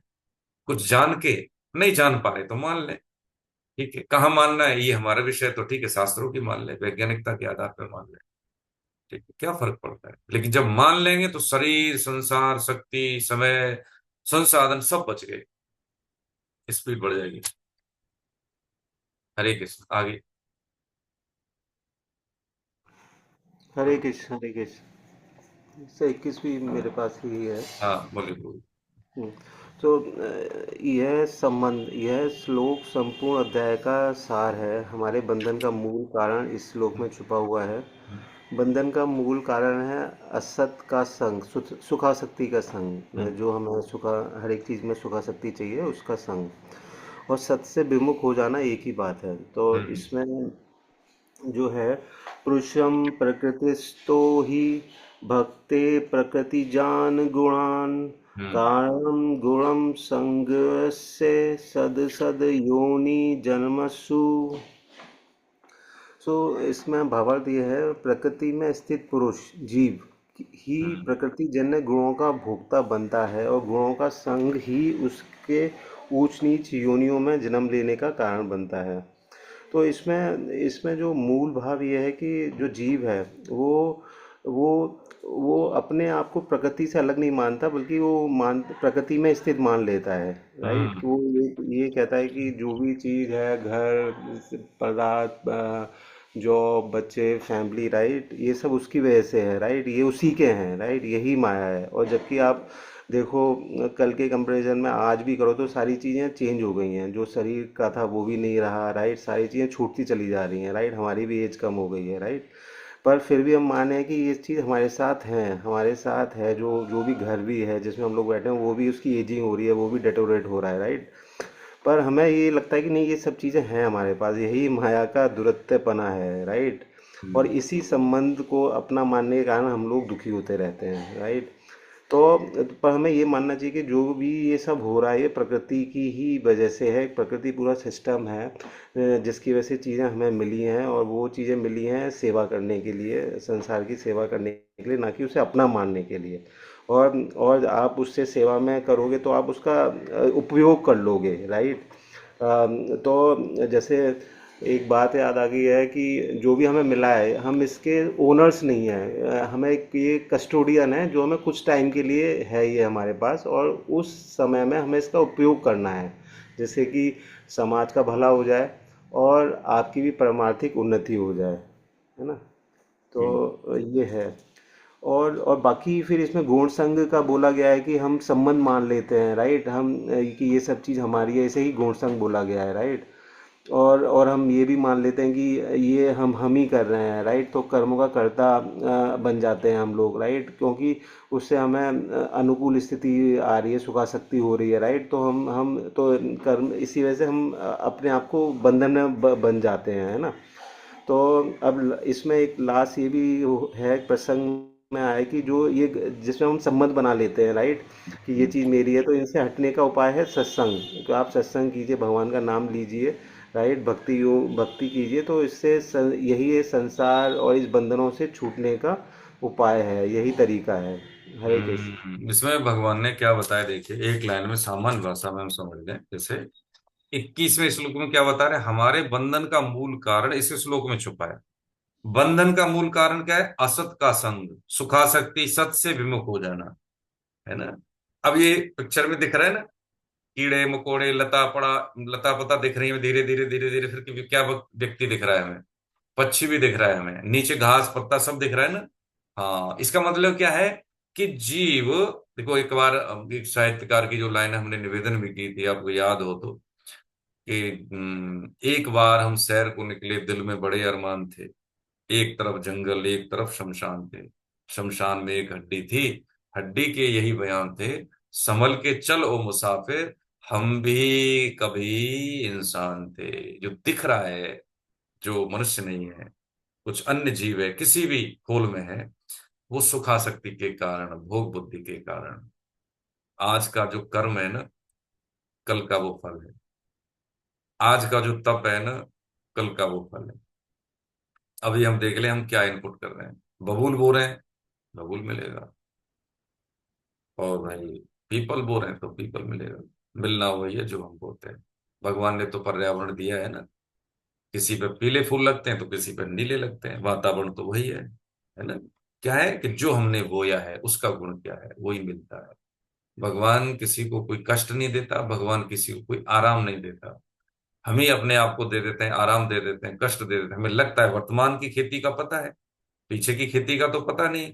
शरीर, मनुष्य शरीर बना है किससे, ये हम समझ रहे हैं प्रकृति में स्थित पुरुष जीव ही प्रकृति जन्य गुणों को भोगता बनता है, वो समझ रहे हैं हम इस लाइन को। हम इसी को समझ रहे हैं ना। पुरुष प्रकृतिस्थो हे भुंगत, प्रकृति जान गुणान, कारणम गुण संगोष्य। अब क्या, गुणों के संग के कारण ही हम ये गलती कर बैठे हैं, है ना। हाँ लगेंगे फल जब किसी पेड़ में, लगेंगे फल जब किसी पेड़ में, वो पेड़ झुक जाएंगे स्वतः ही, अकड़ तने की बता रही है, अभी फल इसमें लगा नहीं है। डगर है मुश्किल कठिन सफर है, मगर मुसाफिर जगह नहीं है। ये डगर को आसान करने के लिए स्वामी जी महाराज हैं, सिद्ध महापुरुष हैं, भगवत वाणी है, ठीक है। लेकिन हमारी चाहना उधर है नहीं। जब हम चाह लेते हैं तो फिर हम कर लेते हैं। जब तक हृदय में चाहना नहीं है, तब तक हम अपना ही विनाश करते रहे हैं। ये इस बात का प्रमाण है कि अभी भी हम इस मनुष्य शरीर में बैठे हैं। संग का बहुत बड़ा फर्क है। एक महापुरुष से पूछा कि महाराज, ये मेरे दोस्त हैं, अब वो जानते थे उसके दोस्त को, तो उन्होंने एक लाइन में कह दिया, देखो यही होता है सिद्ध महापुरुष की, ऐसे वैसे कैसे कैसे हो गए, ऐसे वैसे कैसे कैसे हो गए, और कैसे कैसे ऐसे वैसे हो गए। है ना। हाँ। ये चीज है। ये इस संसार में देखो, रत्नाकर डाकू जो भगवान वाल्मीकि के नाम से प्रसिद्ध हुए, मरा मरा बोलते थे, राम भी नहीं बोलते थे, देख लीजिए। केवल चाहने से है कि जब जोर की चाह लग जाती है, तो फिर सृष्टि का कोई भी विधान उसको उसके होनेपन से नहीं रोक पाता। ये बात अलग है कि हम होनापन किसको कहते हैं, जिसके पास बहुत ज्यादा टर्नओवर हो जाए, दरबार लगने लगे, जिसको लोग जानने लगे, उसको होनापन कह देते हैं। या होनापन इसको कह देते हैं कि हमने बहुत कमाई कर ली, पद प्रतिष्ठा ऐश्वर्य लोग जानने लग जाए, एक अलग, वो भी होनापन कहते हैं। होनापन है कि दोबारा से फिर हमें होना ना पड़े। एक बार जो हो गए सो हो गए, जो शरीर मिल गया मिल गया प्रभु। अब ये मनुष्य शरीर मिल गया है, जिस परिवार में मिला है, जिस वर्ण में मिल गया है, जिस स्थिति में मिल गया है, ऊंची स्थिति है नीची स्थिति है, धन ज्यादा है या कम है, लेकिन इससे मेरे होनेपन में कोई फर्क नहीं पड़ेगा। जितने भी ज्यादातर महान भक्त हुए हैं, वो सब अकिंचन, बहुत चतुर्थ वर्ण में, कोई बहुत गरीब, किसी को खाने पीने तक के बांधे। आप देख लीजिए, अब हम देखें इस चीज को, उनका सुदामा जी का भी ये, वो जो देखें, खाने के लिए नहीं मिलता था, मिलता था नहीं मिलता था, लेकिन उनकी ये स्थिति ऐसी कि वो कुछ चाहते भी नहीं थे। तो माता रुक्मिणी की कृपा से उनकी पत्नी को चेतना दी आने की, लेकिन तब भी नहीं मांगा। और भगवान ने कुछ दिया भी नहीं। तो उनके मन में ये नहीं आया कि इतनी दूर से आया, पत्नी ने भेजा, कुछ तो दिया नहीं। उन्होंने कहा देखो कृष्ण कितने कृपालु है कि मेरी स्थिति को विचलित न होने दिया। ऐसे भाव रखते हुए भी भगवान हार गए, माता रुक्मिणी हार गई। लेकिन जैसे ही द्वारकापुरी वैसे ही सुदामापुरी। भरी उनकी आंखों में है कितनी करुणा, जाकर सुदामा पुजारी से पूछो। ऐसे बहुत से उदाहरण है। है करामात क्या उनके अजी चरणों में है। है करामात क्या जी उनके चरणों की रज में, जा करके गौतम की नारी से पूछो। भगवत कृपा, उनका विधान हमारे हमेशा साथ है, हर समय, हर जगह, हर पल, हर जीव के साथ। जैसे रास की जब हम बात करते हैं, जैसे मान लीजिए हम सत्संग में बैठे होते हैं, जैसे भगवत प्राप्ति की बात करते हैं, सत्संग में बात करते हैं, तो हमें ऐसा लगता है भगवत प्राप्ति, या जैसे हम कहें कि साक्षात्कार हो रहा है, जैसे 150 लोग बैठते हैं, तो जैसे कोई हमारे सदगुरुदेव हैं, कोई महापुरुष हैं, वो दूर हैं, तो हमें क्या करते हैं कि जो लोग बीच में बैठे हैं तो वो थोड़ी सी बाधा पैदा करते हैं, अरे थोड़ा साइड हो जाओ, थोड़े से इधर हो जाओ तो हमें दिखें, ऐसा होता है। लेकिन भगवत प्राप्ति में या भगवत साक्षात्कार में ऐसा नहीं होता। हजार, सौ, लाख जो भी बैठे हों, सबके साथ भगवान का संग होता है। जैसे रास होता था ना, हर गोपी के साथ कृष्ण होते थे। कृष्ण एक ही है लेकिन सबके साथ हैं। किसी को लगा ही नहीं कि इस पल मेरे साथ नहीं, सबको लगा हर पल मेरे साथ हैं। वो तो मेरे साथ थे कि नहीं नहीं, वो तो मेरे साथ थे कि नहीं नहीं, वो तो मेरे साथ थे। ऐसे ही साधक जो भगवत रसिक प्रेमी है, उनके साथ भगवान का नित्य योग है, नित्य संयोग है, और हर के साथ है। क्योंकि अभी हमने समझा ना, 17वें 18वें श्लोक में, हृदय सन्निविष्ट, यानी हृदय सभी जीवों के हृदय में है, उनकी उनकी कभी विरक्ति नहीं है, वियोग कभी है ही नहीं। लेकिन हम क्या, सम्मुखता उधर हमारी नहीं है। ऊंच नीच योनियों में जन्म लेने का कारण बनता है कौन, हम। किसके कारण, गुणों के संग के कारण। तो गुणों का संग नहीं करें, हाँ करना है। क्यों नहीं करना है? क्योंकि तस्मा क्षात्रम प्रमाणन्ते कार्य कार्य विवस्थितो। जैसे तामस है, रजोगुण है या सात्विकी गुण है, सभी का संग बिल्कुल, शरीर कैसे चलेगा, संसार कैसे चलेगा, कैसे? धर्मयुक्त। धन की मुख्यता नहीं, धर्म की मुख्यता, पहली बात। तो उस धर्म में क्या है कि धर्म में भी क्लिच है, ब्रेक है, एक्सीलेटर है। यानी हम सोएंगे भी, हम व्यवसाय भी करेंगे, और हम दान पुण्य भी, सेवा भी करेंगे। तो क्या है कि धर्मयुक्त तो आचरण हो गया। इसका क्या हो गया, गाड़ी हमारी ठीक चल रही, कोऑर्डिनेशन से चल रही है। हम प्रमाद करें, हम आलस्य करें, दूसरे को कष्ट दें भोग बुद्धि से, तो ये इसका दुरुपयोग है रजोगुण का, दुरुपयोग है तमोगुण का। है जो हमारा आहार है वो न करके कुछ दूसरा खाएं। अब जैसे हम देखो ये समझ रहे हैं, गुणों का संग समझ रहे हैं इसी को। गाड़ी है, देखो मैं आप सबको थोड़ा सा अटेंशन ले लें, ओके। धीरज जी, ठीक है।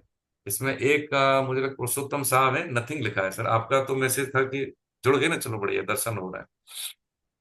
कृष्णा अग्नोत्री साहब, गाड़ी है आपके पास, ठीक है, गाड़ी में पेट्रोल वाली गाड़ी है, और आप उसमें पेट्रोल में केरोसिन मिला दें या पानी मिला दें, तो पता है पक्की बात है कि वो जाएगी।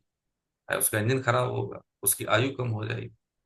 ऐसे ही ये जो शरीर है, इसमें हम क्या डाल रहे हैं, भोज्य पदार्थ डाल रहे हैं, जो भगवान ने जो हमारा है ना, अध्याय 17 में हम समझेंगे, 5वां 6वां श्लोक है उसमें, कि जो हमारा आहार है वही करें, जो हमारी वाणी का विषय है वही हम बोले, जो हमें देखना है वही हम देखें। तो गुणों का संग तो हम भी कर रहे हैं ना, कर तो रहे, लेकिन कैसे कर रहे हैं, तस्मा क्षातम प्रमाणन्ते, कार्य कार्य व्यवस्थित। तो वो क्या है कि वो हमारा वो हितैषी हो गया, परमार्थिक हो गया। बिना इन गुणों के तो हम प्रकृति में कैसे रह सकते हैं? जब तक ये शरीर है प्रकृति में, तब तक गुणों का संग करना पड़ेगा। या गुणों का संग का मतलब है जो हमें नहीं करना चाहिए वो हमें कभी नहीं करना। एक होता है, जैसे करना एक होता है, होना, होना स्वयं होता है। जैसे हम कोई गलत चीज हमें दिख गई तो हमने देखी नहीं थी, वो दिख गई। एक होता है कि नहीं, उसको अटेंशन हो के समय निकाल के देखना है, तो वो हमारा क्या है, विषय हो गया, है ना। ये तो गुणों का संग ही उसके ऊंच नीच। गुणों का संग कौन सा, जब हम टेंशन लेके भोग बुद्धि के साथ जब हम गुणों का संग करते हैं। लेकिन परमार्थिक कार्य के लिए हमें गुणों का संग करना होता है, तो वो हमारे लिए उद्देश्य परक होते हैं। जैसे जहर खा लें वो मार देगा, लेकिन वही जहर शोध के दे दिया जाए तो वही दवाई का काम करता है। बस इतनी सी बात है ना। 21वां हो गया। हाँ, हरे कृष्ण प्रभु जी, आगे बढ़िए। ठीक है ना। हाँ जी, अपने विमल शर्मा जी का है आगे ये अगला। अच्छा। विमल शर्मा जी मुझे लगता है जुड़े हुए नहीं है। अगर हाँ, जुड़े हैं किसी भी नाम से तो अनम्यूट करके बोल सकते हैं। 22-23 में। नहीं तो कमल शर्मा बोलेगी। पढ़िए माता जी, आप ही पढ़िए, हाँ जी, कोई बात। कमल शर्मा। समय भैया हमें हरे कृष्ण। नहीं, खत्म करना आज हमें ये अध्याय समझते हुए। उपद्रष्टानुमन्ता च भर्ता भोक्ता महेश्वरा हम्म, परमात्मेति चाप्युक्तो देहे अस्मिन् पुरुषः परा य एवं वेत्ति पुरुषं प्रकृतिं च गुणा सह सर्वथा वर्तमानोऽपि न स भूयो अभिजायते। ये पुरुष शरीर के साथ संबंध रखने से उपद्रष्टा उसके साथ मिलकर सम्मति अनुमति देने से अनुमंता अपने को उसका भरण पोषण करने वाला मानने से भर्ता उसके संग से सुख दुख भोगने से भोगता और अपने को उसका स्वामी मानने से महेश्वर बन जाता है।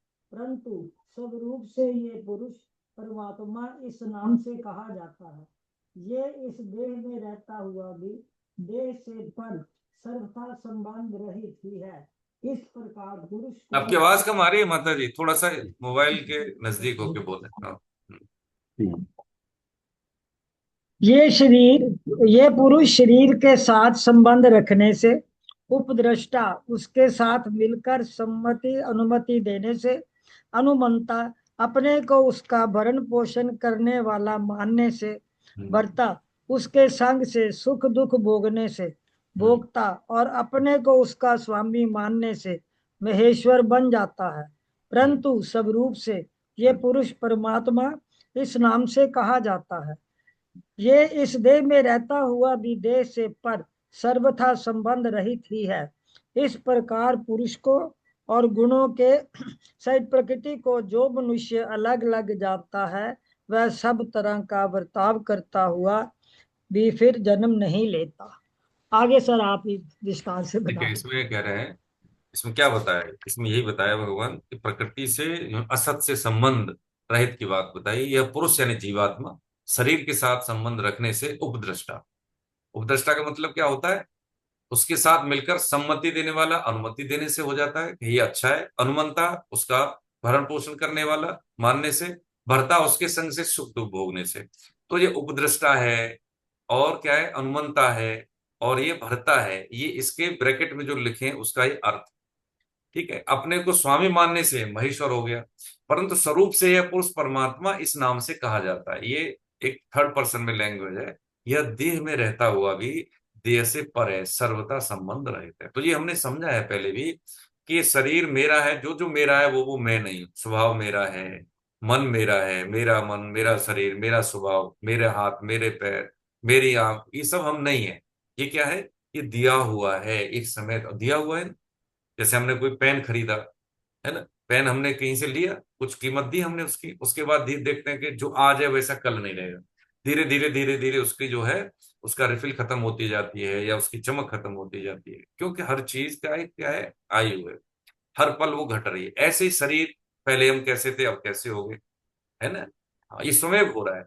बाल काले थे, बाल अपने आप सफेद हुए। आंखें अपने आप कमजोर हो रही हैं। प्राण भी अपने आप धीरे धीरे कमजोर हो रहे हैं। तो किधर जा रहे हैं? हमारा जो शरीर है अपनी आयु के अंत की ओर जा रहा है।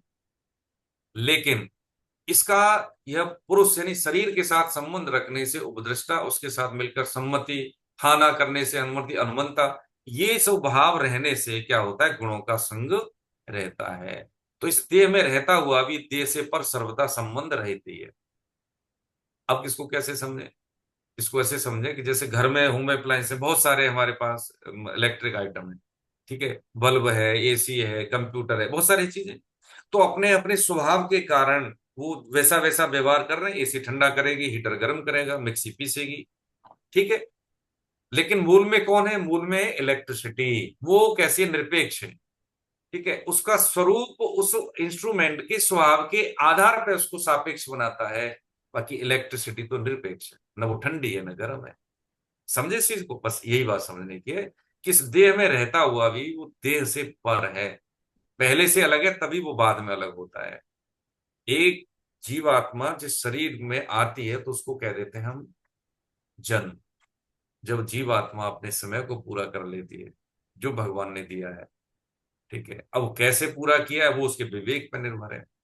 तो जैसे ही समय शरीर से जीवात्मा अलग होती है उसको कह देते हैं हम मृत्यु। और इस शरीर प्राप्ति यानी जन्म और मृत्यु के बीच के आयाम को कहते हैं हम जीवन, जो हमें परफॉर्मेंस के लिए मिला है। यहाँ का कुछ भी साथ नहीं जाता है, न परिवार जाता है न परफॉर्मेंस जाती है, परफॉर्मेंस के पीछे का भाव जाता है ना, और नई पद प्रतिष्ठा जाती है, यहाँ का शरीर भी नहीं जाता। लेकिन सारे तो जीवन इसी के लिए काम करते हैं, देखिए, है ना, समझ ली चीजें हमने, सारे जीवन में इसी के लिए काम कर देते हैं, है ना। बंधन है। अब एक बार क्या हुआ, एक संत रहते थे, रास्ते में एक व्यापारी जा रहा है अपने ऊंट लेके, तो उस समय तो ऊंटों पे व्यापार होता था। रात हो गई, उसने कहा यहीं रुक जाते हैं। तो उन्होंने पूछा कि महाराज रुक जाए? हाँ रुक जाओ। तो उन्होंने कहा ठीक है। तो उसने देखा कि वही एक ऊंट के पास रस्सी नहीं थी, एक के पास थी। तो एक तो बांध दिया। उन्होंने कहा महाराज रस्सी दे दो। कि मेरे पास रस्सी कुछ नहीं, कि कुछ बांधने के लिए कुछ खूंटा टाइप का कुछ हो तो मैं उसको जमीन में गाड़ दूं। जो गांव के लोग वो समझे गाय है बैल है तो बांधते हैं ना, तो उसको खूंटा बोलते हैं, खूंटी खूंटा। इस तरह से जमीन में लकड़ी गाड़ देते हैं जिससे कि वो जानवर बना रहे। तो उन्होंने कहा चिंता नहीं कर, जो मैं कह रहा हूं वैसा कर, कि जैसे इसको तूने बांधा है वैसे इसको बांध। है। उसने क्या किया, ऐसे करके झूठे से, मतलब झूठा होता है ना, मतलब मिथ्या रूप में ऐसे करके किया कि हथौड़ा चला रहा है, ताकि वो ऊंट समझे कि मेरे को बांधने के लिए वो खूंटा गाड़ रहा है। ऐसे करके रस्सी रस्सी हाथ में नहीं, फिर भी ऐसे रस्सी करी। तो ऊंट ने समझा कि मुझे बांध दिया है और बैठ गया ऊंट। अब सुबह जब जाने लगा तो जिसको बांधा था उसको खोला, वास्तव में जिसको बांधा था खोला, उसको तो उठ गया। अब जिसको बांधा नहीं था तो उसने अ, उठाने की कोशिश की तो उठा नहीं। तो उन्होंने कहा महाराज इसको क्या क्या हो गया, तो उठ ही नहीं रहा। कि तुमने इसको खोला? कह रहे खोलूंगा, क्या बांधा ही कब था जो मैं इसको खोलूंगा? कह रहे ये तो ऊंट जानता है, और तू जानता है कि नहीं बांधा था? ऊंट थोड़ी जानता है कि तूने वो तो उसने तो समझ लिया कि उसने ऐसे करके खूंटा गाड़ा हथौड़े से, ऐसे करके बांधा रस्सी से। वो तू जानता है, सब फेक था, ये नहीं जानता है। बस यही बात समझने की है। शास्त्र सत्संग और संत हमें उस अवेयरनेस को देते हैं कि हम सदा मुक्त हैं। ज्ञान से व्यक्ति मुक्त नहीं होता है, ज्ञान से ये बोध होता है कि हम सदा मुक्त हैं, सर्वथा संबंध रहेगा, देहेस्मिन् पुरुषः परः, है ना। यही भगवान यहाँ पे कह रहे हैं कि ये बोध हो जाता है कि हम सदा मुक्त हैं भाई। एक बार शरीर छूट गया, सृष्टि में दोबारा वो शरीर नहीं मिलता, कभी नहीं मिलता। यदि कोई दिख रहा है तो भगवान ही उस स्वरूप को धारण करके आते हैं, कभी नहीं मिलता। आज जो माता है पिता है ऐसा शरीर है, संबंध नहीं है, सृष्टि में दोबारा कभी नहीं मिलेंगे, कभी नहीं मिलते। इसलिए हमारा व्यवहार सबके साथ ठीक होना चाहिए, है ना। जो हमारी मान्यता है, जो विधान है, उसके अनुसार कोई अनुचित व्यवहार करता है तो विधान का आश्रय ले। छोटी छोटी सी बातों में हमें किसी से द्वेष नहीं रखना चाहिए। यहाँ पे 23वें श्लोक में कह रहे हैं, क्या कह रहे हैं कि भाई इस प्रकार पुरुष को और गुणों की शरीर प्रकृति को जो मनुष्य अलग अलग जानता है वह सब तरह का बर्ताव करता हुआ भी फिर जन्म नहीं लेता। ठीक है, बिल्कुल बात सही कह रहे हैं। जो पुरुष को गुणों के सहित प्रकृति को जान लेता है, जो मनुष्य अलग अलग जानता है, ये पुरुष है, ये गुण है, ये इलेक्ट्रिसिटी है, ये इंस्ट्रूमेंट है, इसका कोई दोष नहीं है। ठीक है, इसके पीछे की शक्ति देखें ना। हाँ, बस यही बात समझने के लिए कि हमें जो असत का व्यवहार कैसे हटाना है। तस्मा क्षात्रम प्रमाणन्ते कार्य कार्य व्यवस्था, ये सूत्र दिया है ना। और गलती से भी गलती हो जाए तो हे नाथ, हे मेरे नाथ, मैं आपको कभी बोलू नहीं, ऐसा भगवान है। तो गलती होती है, हम भूलते हैं। जैसे ही देखिए, हरि स्मृति सर्व पाप सर्व विपत्ति विमोक्षम, ऐसे कहते हैं सिद्ध महापुरुष। यदि हम भगवान के सम्मुख नहीं है तो निकृष्टता आएगी आएगी। स्मरण भगवान का नहीं होता है तो निकृष्टता होगी होगी, पाप होगा ही होगा। हरि का स्मरण है, चिंतन है, सभी विपत्तियों का विमोचन है, नाश है। हम ये देवता की पूजा कर लें, वो देवता की हैं तो भगवान के रिप्रेजेंटेटिव, लेकिन भोग के कारण हम उनको अलग अलग समझ लेते हैं, इसलिए हमारा पतन होता है। अल्टीमेटली क्या है कि स्मरण ईश्वर का है, चिंतन का है, तो कोई कष्ट नहीं भासता जीव को।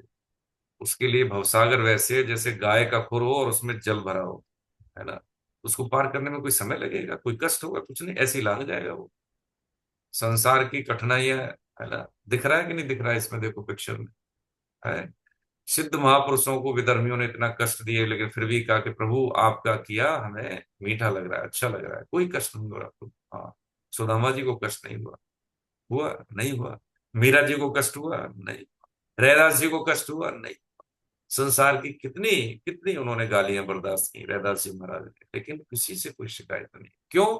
क्योंकि वो जानते थे कि इस डिवाइस के पीछे बिजली, इलेक्ट्रिसिटी है, ये नहीं। आज हम उनको भूलते नहीं, पीढ़ियां हो गई, सैकड़ों साल हो गई, लेकिन याद है। हमें अपने परदादा याद नहीं होंगे, 4 पीढ़ियों के परदादा याद है तो उससे पहले के, उसके पहले तो उससे पहले के, हमें पता नहीं है। हाँ, लेकिन वो याद है। आगे 24वां श्लोक प्रभु जी, इनका है। हरे कृष्ण प्रभु जी। हरे कृष्ण हरे। संबंध। हम्म, पुरुष प्रकृति को अलग अलग अनुभव करने के लिए हम्म, भगवान श्री कृष्ण हम्म, अगले 2 श्लोक में हम्म, 4 साधन बता रहे हैं, हम्म, जिसमें अंतिम साधन तो हमारे जैसे साधकों पर हम्म, उनकी विशेष ही कृपा है। हम्म, ध्यानेनात्मनि पश्यन्ति केचिदात्ममानमात्मना अन्य सांख्येन योगेन कर्म योगेन चापरे हम्म, तेन त्वेव मजानन्त श्रुतवान् येभ्य उपासते तेऽपि चाति तरन्तेव मृत्युम सुति परायणः। हम्म, कई मनुष्य ध्यान योग के द्वारा, कई सांख्य योग के द्वारा, कई कर्म योग के द्वारा अपने आप से अपने आप में परमात्म तत्व का अनुभव करते हैं। हम्म, दूसरे मनुष्य इस प्रकार ध्यान, सांख्य योग, कर्म योग आदि साधनों को नहीं जानते, पर दूसरों से, जीवन मुक्त महापुरुषों से सुनकर ही उपासना करते हैं। ऐसे वो सुनने के अनुसार आचरण करने वाले मनुष्य भी मृत्यु को तर जाते हैं। हम्म, यहाँ पर भगवान यही बताते हैं कि जो 4 तरह की चीजें बताई है, जिसमें से 3 तो ये है कि भाई हम ध्यान योग द्वारा, सांख्य योग द्वारा, कर्म योग द्वारा जो पीछे पड़े हैं, हम्म, उनके द्वारा मनुष्य अपना मोक्ष प्राप्त कर सकता है या भगवत प्राप्ति कर सकता है। लेकिन जो चौथी प्रकार के जीव है, जैसे हम जैसे साधक हैं, जिनको किसी तरह का ज्ञान नहीं है, शास्त्र का भी ज्ञान नहीं है, मंद बुद्धि भी है, विवेक का भी स्पष्टता नहीं है, और तीव्र वैराग्य भी नहीं है, वो यदि महापुरुषों की बातें सुन करके, कथा श्रवण करके या सत्संग सुन करके भी उस भव सागर से पार हो सकते हैं। अमृत का बार बार पान करने का जो इसको व्यसन लग जाए, आदि मतलब लत लग जाए, और उसकी उनकी अभिलाषा अपने कल्याण की जग जाए, तो वो भी इस प्रकार के भक्त भी अपने मोक्ष को प्राप्त कर सकते हैं या भगवत प्राप्ति कर सकते हैं। हरे कृष्ण हरे प्रभु जी। कृष्ण जी। हाँ, तीनों योगों का थोड़ा अच्छे से समझाएं, हाँ, ध्यान योग, सांख्य देखिए, योग, कर्म योग। इसमें देखिए भगवान ने 4 साधन बताए, किसके द्वारा, ये जो पुरुष प्रकृति को अलग अलग अनुभव करने के लिए क्या साधन बताए, 2 श्लोकों में 4 साधन बताए। कई मनुष्य ध्यान योग, ध्यान योग हम समझते हैं, हम सब जानते हैं ध्यान का मतलब। देखिए ध्यान, जब अष्टांग योग की बात होती है इसमें, तो पहले स्टेप बाय स्टेप हम चलें, क्योंकि हमें पता नहीं है अपनी चीजों के बारे में। आज भी हम बिगड़े हुए रूप में जीते हैं, सांस भी बिगड़े हुए रूप में लेते हैं, जीवन भी बिगड़े हुए रूप में जीते हैं, खाता खाना पीना सब, ये क्या है कि हमारा पूरा सिस्टम ही गड़बड़ है। तो ये जब हम कोई साधन पकड़े तो उस साधन के बारे में जान लें हम जरूर। तो भगवान ने पहले ज्ञान योग की बात करी, तो 4 साधन बताए इसमें। ध्यान योग, ध्यान किसका होता है, जैसे पिक्चर में दिख रहा है ना। तो ध्यान का मतलब ये होता है अष्टांग योग, यम नियम आसन प्राणायाम प्रत्याहार धारणा ध्यान समाधि। ये क्या है, करण सापेक्ष है। इसमें हमारे जितने भी, करण का मतलब है इंद्रियां, इसमें सहयोगी हैं।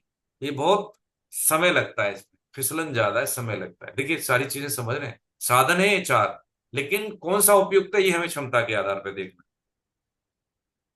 ठीक है। सांख्य, यहाँ साध्य योग गलत है, यहाँ सांख्य है, स्पेलिंग गलत है। सांख्य मतलब ज्ञान योग, उचित अनुचित का भेद, इसमें विवेक की मुख्यता है ना। और कर्मयोग का मतलब है कि भाई जो भी हमारे पास कर्तव्य कर्म है वो निष्काम भाव से कर देना, ये हमारा कर्मयोग हो गया। और चौथा जो ये नहीं कर पाए, तो ये है कि हम सिद्ध महापुरुषों की बात को, ये जो आगे 25वें श्लोक में बताएंगे, वो उनकी बात मान ले, वो भक्ति हो गए, विश्वास श्रद्धा के आधार, है ना। ये जो चार साधन है क्षमता रुचि के आधार पे है, इसमें कोई छोटा नहीं है, कोई बड़ा नहीं है। हाँ, इसमें एक बात समझने की, जो भगवान ने भी कहा, और 2-3 बार कहा है अर्जुन को, कि भाई सबसे ज्यादा सगुण साकार, सबसे ज्यादा विश्वास श्रद्धा वाला जो मार्ग है, वो जो मार्ग कैसा है, भक्ति मार्ग, जिसकी बात की भगवान ने। या उसमें श्रद्धा विश्वास नहीं है, ममता आसक्ति है, तो कर्मयोग कर ले, है ना। ये हमें चुनना है। सदगुरुदेव जो दीक्षा देते हैं वो साधक की पारमी देख के देते हैं, उसकी क्षमता देख के देते हैं कि तुझे ये करना है। उनका जो विरक्त कोई शिष्य है उसके लिए अलग उपदेश होता है, गृहस्थ कोई शिष्य है उसके लिए अलग उपदेश होता है। उन दोनों के उद्देश्य अलग अलग होने से उनकी साधन पद्धति अलग होती है। अब हम स्वामी जी की बात को अपने जीवन में उतारना चाहें, तो जो कर रहे हैं वो नहीं करें, जो कह रहे हैं वो हम कर रहे हैं। यही बात हमें जीवन में उतारनी है कि मेरी क्षमता क्या है, मेरी रुचि क्या है, ताकि मैं सहज बन सकूं। मेरे में होता है ना कि माता पिता कहते हैं तो इंजीनियर में बच्चा चाह रहा है मैं लिटरेचर पढ़ो, तो नहीं। जीवन एक ही मिला है हमें, अलग से जीवन नहीं मिलना ढंग से जीने के लिए, इसी व्यस्तता में से, है ना। जो रोज की आज की चुनौती आज आएगी, कल की चुनौती आज से बड़ी होगी।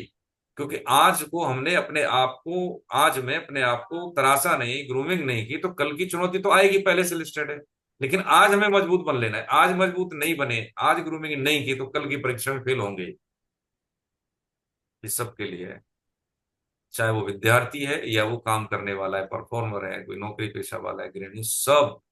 आज हमने अपने बच्चों को अच्छी परवरिश नहीं दी, तो कल यही चुनौती बन के हमारे सामने आएंगे, जवाब देना पड़ेगा।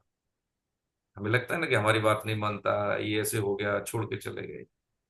हमने जो दिया वही मिल रहा है, ये हम परवरिश हमने जो दिए वही मिले। देखो बुरा न माने कि हाँ, कहीं ना कहीं हमारे कर्म परिणाम दूसरे की बुद्धि में बैठ के हमें परिणाम देते हैं। तो कह रहे हैं, कर्मयोग के द्वारा अपने आप से अपने आप में परमात्म तत्व का अनुभव करते हैं। और दूसरे मनुष्य जो कौन से ध्यान योग, सांख्य योग, कर्मयोग आदि साधनों को नहीं जानते, पर दूसरों से, दूसरे कौन, जीवन मुक्त महापुरुषों से सुनकर ही उपासना करते। उपासना का मतलब उनके पास बैठ के, उपासन, पास बैठ के सुनते हैं, ऐसे वे सुनने के अनुसार आचरण करने वाले मनुष्य भी मृत्यु को तर जाते हैं। देखो पिक्चर में दिखा रहे हैं, दिमाग की पिक्चर है, एकाग्रता की पिक्चर है, जो लक्ष्मण वो अर्जुन वाली है, मछली है, स्वयंवर द्रौपदी वाला, माता मीराबाई की है, और इधर सुबह का एक सूर्योदय का एक जो ध्यान योगियों का है, दिखा रहे ना, दिखा रहे। चार तरह के, एक कर्म योग, एक ध्यान योग, एक ज्ञान योग, और एक भक्ति योग। चारों पिक्चर है। तो क्या है इसमें, वो ये श्रवणम कीर्तनम विष्णु स्मरणम पाद सेवनम अर्चनम वंदनम दास्यम साख्य आत्मनिवेदन, ये भागवतम का श्लोक है, नवदा भक्ति इसमें। तो सबसे पहले श्रवण, श्रवण का मतलब सुनना नहीं, श्रवण का मतलब ध्यान से सुनना, है ना। अटेंशन प्लस लिसनिंग, तब होती है वो श्रवण होती है। ध्यान, हम उपस्थित भी हों, और अब आप वीडियो भाई, अगर ठीक है हम सब इतने बैठे हैं मुश्किल से, मुझे नहीं लगता कि 50% भी हमारा वीडियो खुला होगा तो हम सुन रहे हैं, श्रवण नहीं कर रहे। हाँ, ये कि 2 घंटे हम अपने लिए नहीं दे पाते, कैसे जीवन जीना है, उसमें भी हमारे वायरस घुसे रहते हैं, तो बाकी का टाइम हम कैसे ढंग से यूज कर पाएंगे, वो हमारी, ये हमारी कमी रहेगी, गड़ा कच्चा रहेगा हमारा, परफॉर्मेंस हमारी समाज में फिर ठीक ठीक से होगी नहीं। जब पढ़ने का टाइम था तो हम पढ़े नहीं, है ना। बालक कोई कहे भैया, मान लो अंडर ग्रेजुएट है या 12वीं का बालक है, माँ बाप कहते हैं पूरा पैसा खर्च होता है, समय देते हैं, बच्चों के लिए खप जाते हैं, कोचिंग भी जा रहे हैं, लेकिन मन कहीं और है, भोगों में है, गर्लफ्रेंड बॉयफ्रेंड की बात करें या कहीं दूसरे विषयों में बात करें, मोबाइल है, वीडियो है, सब में। और जब कंपटीशन देने की बारी आती है, जैसे तैसे चलो पासिंग मार्क्स से आ गए, बीए हो गई, अब जाए नौकरी जॉब के लिए या कोई व्यवसाय करने के लिए, वहां पे फेल, तो लगता है अरे जो मैंने 25 साल दिए थे वो तो काम ही नहीं आए। अरे वो 25 साल दिए कैसे हम, ये तो देख लें। 25 साल दिए कैसे दिए, ये तो देखें। ये ऑडिट कौन करेगा? ये ऑडिट कौन करेगा? कि जो पढ़े हैं वो तो सब पढ़े हैं, नंबर तो सबके ज्यादा आ रहे हैं, इतनी कठिनाई में भी, तो नौकरियां सिलेक्शन तो सबके हो रहे हैं, हमारे क्यों नहीं हो रहे? हम जो मार्केंगे वहां तक हम पहुंच ही नहीं रहे, बहुत दूर है हमारी डिस्टेंस। तो कौन करेगा इसको? माता पिता की कमी नहीं, धन की कमी नहीं, अवसर की कमी नहीं, काय की कमी? भोग में। जो काम जब करना चाहिए वो नहीं किया, कुछ दूसरा किया, तो फल भी वो मिलेगा जो नहीं मिलना चाहिए, जो किया वो मिला। यही दृष्टि देते हैं संत महापुरुष। कि अभी वर्तमान को संजो लिया तो भविष्य की चिंता नहीं कर। खाना खा लिया, पोषण होगा, पानी पी लिया, प्यास बुझेगी, पक्की बात है। खाना खाना, पानी पानी बोलते रहने से न प्यास बुझेगी न भूख बुझेगी। खाना खाना पड़ेगा, पानी पीना पड़ेगा, क्योंकि ये संसार है, यहाँ पे शुद्ध होने के लिए आए हैं। इतनी सी बात समझने की है ना। आगे 26वां और 28वां, 26 से 28 तक पढ़िए प्रभु जी। हाँ, ये हम समझ रहे हैं गीता। 2 घंटे का जो हमारा ये जो सेशन है, हम सब अपने आप की ग्रूमिंग करते हैं कि एक हफ्ते में कोई चुनौती आए, कोई परेशानियां हैं, कोई व्यवहार में हमारे में कुछ विसंगतियां हैं, वो दोबारा से रिवाइज ना हो, वो रिपीट ना हो, ऐसा करें। हाँ प्रभु जी पढ़िए। धीरज जी। हाँ, सभी को प्रणाम। हाँ, वंदन। संबंध चराचर जगत का कारण क्षेत्र क्षेत्रज्ञ का संयोग ही है। हम्म। अतः यदि दृष्टि शरीर पर है तो जन्म मरण होगा। वीडियो ऑफ नहीं, और ऑन नहीं किया क्या सर आपने? मेरा वीडियो ऑन है सर। दिख नहीं रहे आप। हाँ चलिए, करिए। ठीक है ना जी? हाँ जी, चलिए चलिए, बोलिए प्रभु। हाँ आप देख रहे अतः अतः यह दृष्टि शरीर पर है तो जन्म मरण हो। होगा, और हम्म, अपने आप को शरीर न मानकर दृष्टि हम्म, परमात्म तत्व पर ही है तो मुक्ति है, ऐसा श्री कृष्ण बताते हैं। हम्म, यावत् स संजायते किंचित सत्वं स्थावर जंगमं क्षेत्र क्षेत्रज्ञ संयोगात् विधि भरतर्षभ समं सर्वेषु भूतेषु तिष्ठन्तं परमेश्वरं विनश्यत्व विनश्यन्तं यः पश्यति स पश्यति हम्म, समं पश्यन् हि सर्वत्र समवस्थितमीश्वरं न हिनस्त्यतमात्मानं ततो याति परां गतिम्। हम्म, भगवान श्री कृष्ण कहते हैं, हे भरतवंशियों में श्रेष्ठ अर्जुन, हम्म, स्थावर और जंगम जितने भी प्राणी पैदा होते हैं उनको तुम क्षेत्र और क्षेत्रज्ञ के संयोग से उत्पन्न हुए समझो। हम्म, जो नष्ट होते हुए संपूर्ण प्राणियों में परमेश्वर को नाश रहित और समरूप से स्थित देखता है, वही वास्तव में सही देखता है, क्योंकि सब जगह समरूप में स्थित ईश्वर को समरूप से देखने वाला मनुष्य अपने आप से अपनी हिंसा नहीं करता, इसलिए वह परम गति को प्राप्त होता है। हम्म, तो भगवान श्री कृष्ण बोल रहे हैं 13.26 में के दो शब्दों का, स्थावर और जंगमम। जंगम। स्थावर मतलब, हाँ, जंगम। हम्म, स्थावर मतलब पर्वत पेड़ पौधे जो स्थिर हैं, जो चल नहीं पा रहे हैं। बहुत बढ़िया। और हाँ, और जंगम मतलब पशु पक्षी मनुष्य। हम्म, तो भगवान कह रहे हैं कि ये सब जो है, जो स्थावर और जंगम जितने भी हैं, ये सब क्षेत्र और क्षेत्रज्ञ के संयोग से ही पैदा हुए हैं। तो इस श्लोक में तो भगवान ने ये कहा है। हम्म, और अगले श्लोक में भगवान कह रहे हैं कि जो नष्ट होते हुए भी संपूर्ण प्राणियों में परमेश्वर और नाश रहित और समरूप स्थित में देखता है। मतलब जो शरीर को और आत्मा और इनको संयुक्त रूप से देखता है, मतलब भिन्न भिन्न प्रकार से अलग अलग नहीं देखता है। जो समरूप स्थिति में एक साथ इन चीजों को देखता है वही वास्तव में सही देखता है, हम्म, वही ज्ञानी है। और 13.28 में भगवान बोल रहे हैं कि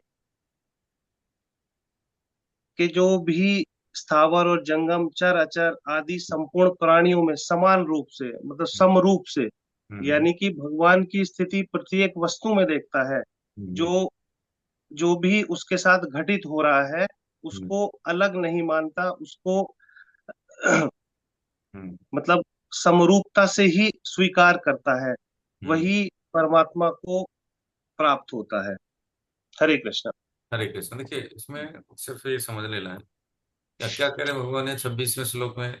हे भरतवंशियों में श्रेष्ठ अर्जुन, स्थावर, स्थावर मतलब जो चल नहीं सकता, स्थिर है, पेड़ पौधे लता पता। जंगम का मतलब मनुष्य, ये जीव कीड़े मकोड़े सब आ गए इसमें।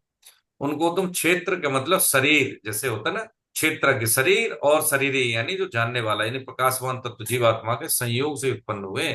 किसी का शरीर पेड़ का है, लेकिन वो ऑक्सीजन दे रहा है, हरा है, फल आ रहे हैं, पत्ते आ रहे हैं, तो क्या है, वो सजीव है ना। ये 1911 में वैज्ञानिकता भी आ गई, लेकिन ये तो सनातनी परंपरा है, सीखे हम के पेड़ों में भी जीवन है। तो ये सब इनके संयोग से ही पैदा हुए हैं, ऐसा समझ लो। ये भगवान ने इसमें ये चीज बता दी। इसमें बता रहे हैं 27 और 28वें में कि जो नष्ट होते हुए भी संपूर्ण प्राणियों में परमेश्वर को नाश रहित और समरूप से स्थित देखता है, वही वास्तव में सही देखता है। क्या करें, यह पश्यते सब पश्यते, कौन, यही सही देखता है। कौन सा, कि जो नाशवान क्या है, प्रकृति यानी जड़, और जो क्या है, शाश्वत क्या है, कि जो तत्व जिसकी भगवान बात कर रहे हैं, वही वास्तव में सही है। क्योंकि सब जगह समरूप से स्थित ईश्वर को समरूप से देखने वाला मनुष्य अपने आप से अपनी हिंसा नहीं करता, इसलिए वह परम गति को प्राप्त हो जाता है। अपने आप से अपनी हिंसा हम सब करते हैं। कैसे, वो छोटा है, वो बड़ा है, वो ऊंचा है, वो नीचा है, मैं हूं, वो है, उसके साथ ऐसा, उसके साथ वैसा। ये क्या है, हम जो करना चाहिए हम वो नहीं करते, जो नहीं करना चाहिए वो करते हैं। किसके लिए, श्रेष्ठता का भाव बढ़ाने के लिए, किसके लिए, भोग इच्छा पूर्ति करने के लिए, किसके लिए, मान बढ़ाई के लिए। ये क्या है, ये ये नश्वर है, ये कहीं काम आने वाले नहीं। तो कह रहे हैं कि इसलिए वो परम गति को प्राप्त हो जाता है। यदि एक निष्कामता जीवन में आ जाए, यदि कोई व्यक्ति इस तत्व को जान ले, तो वो फिर उसका कभी बैक गियर जीवन में नहीं लगता। छाछ से दूध से छाछ बना, फिर छाछ से दूध कभी नहीं बनता। ऐसे ही एक बार ये जीवन में घटित हो जाए निष्कामता, समता है, तो फिर दोबारा से व्यक्ति का पतन नहीं होता। ठीक है, भगवान के आश्रय। ठीक है, ये बात समझने की है। इसलिए वो परम गति को प्राप्त होता है। 29वें श्लोक में, जो संपूर्ण क्रियाओं को सब प्रकार से प्रकृति के द्वारा ही की हुई देखता है और अपने आप को अकर्ता देखता है, ऐसा अनुभव करता है, वो यथार्थ देखता है। क्या करें, सब पश्यति यानी तथात्मान मुकत कर्तारम, यानी यह पश्यति, पश्यति का मतलब देखना होता है, वही सही देखता है, प्रकृति के द्वारा ही की जाती है।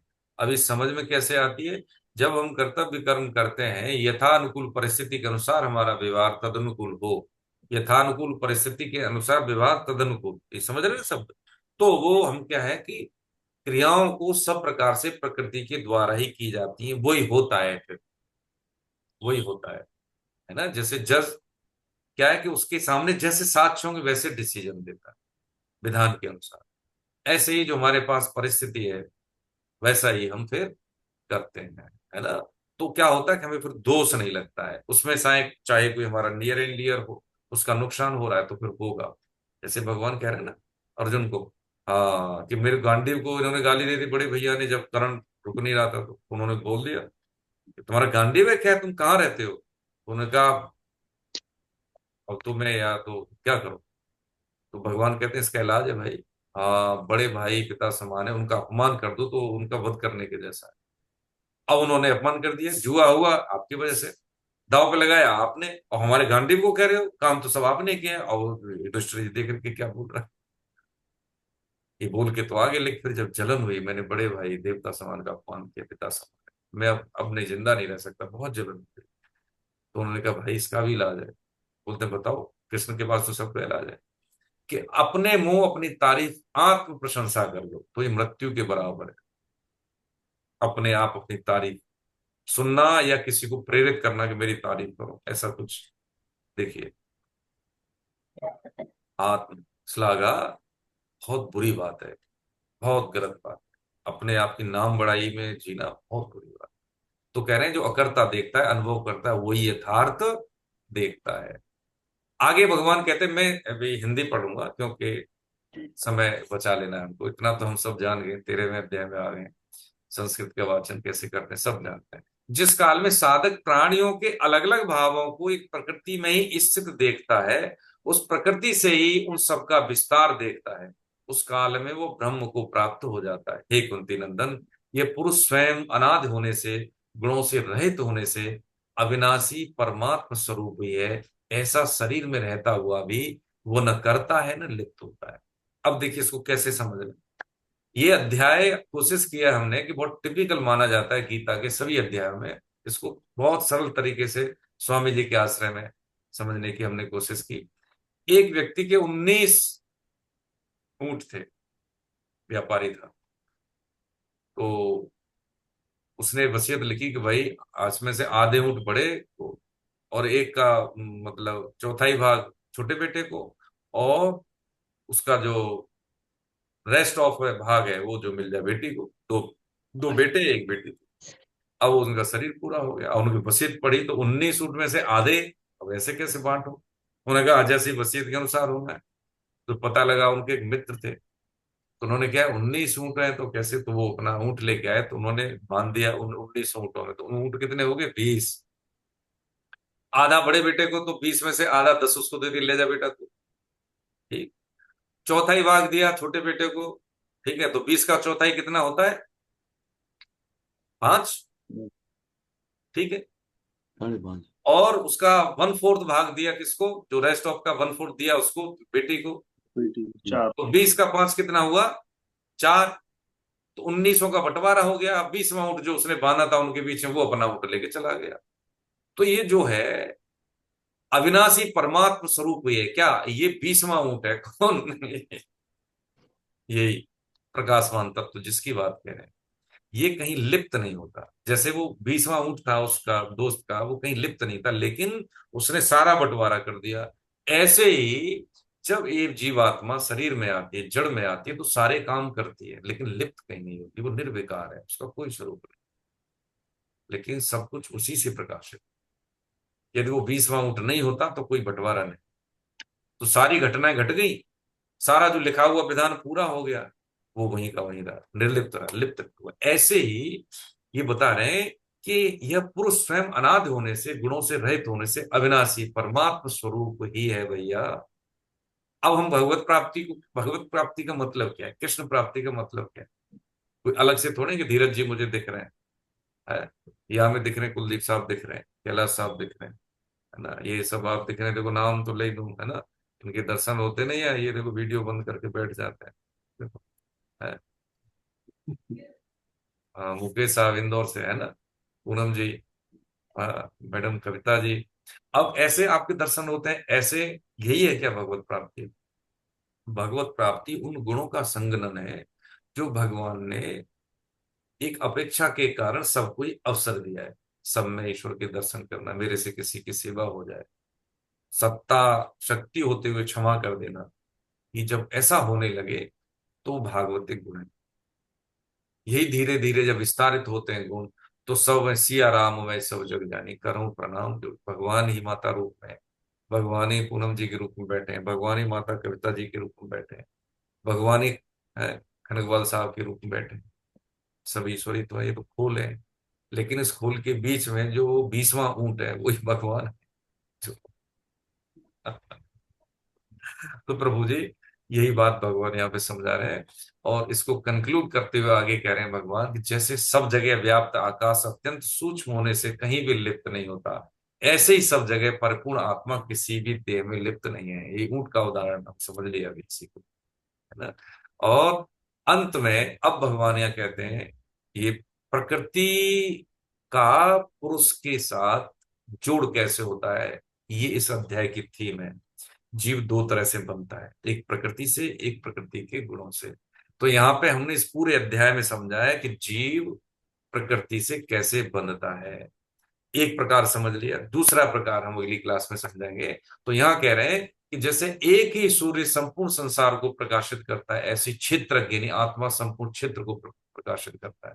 इस प्रकार जो ज्ञान रूपी नेत्रों से क्षेत्र और क्षेत्रज्ञ के विभाग को तथा कार्य कारण सहित प्रकृति से स्वयं को अलग जानते हैं, वे परमात्मा को प्राप्त हो जाते हैं। ये बिल्कुल ये अलग नहीं है, ये एक ही चीज है। जब ये जान लिया, तो जान लेने के बाद क्या जान लिया? जान ये लिया कि जैसे हम मानते हैं, अभी हमें दिख रहे हैं कनकवाल साहब दिख रहे हैं, शादी बंधन होने से पहले घर परिवार वाले कन्या का चयन करते हैं। जैसे आप बेटे हैं, पिताजी ने आपको है जब शादी योग्य हुए तो कन्या का चयन किया कि हमारे पुत्र के साथ इसका विवाह संस्कार होना है, क्या है कैसी है, जाना पहचाना।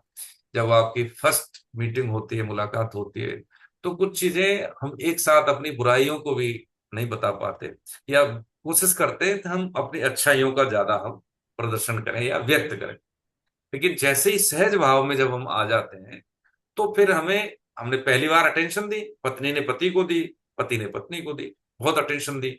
कभी कभी तो मतलब प्रेशर भी होता है व्यक्तियों के पास, बच्चों के पास, जब पहली बार उनका मिलते हैं, बात करते हैं। लेकिन जैसे ही कुछ समय के बाद क्या होता है कि उनको भी याद नहीं रहता कि पत्नी से बात करें, कुछ भी बोल देते हैं, पति से बात करें कुछ भी बोल देते हैं, कोई कैलकुलेशन नहीं है, नहीं याद करते हैं। जैसा जवाब वैसा रिएक्शन, जैसा कोई प्रश्न वैसा उत्तर। क्यों? क्योंकि अब कोई उस रिश्ते में दीवार नहीं।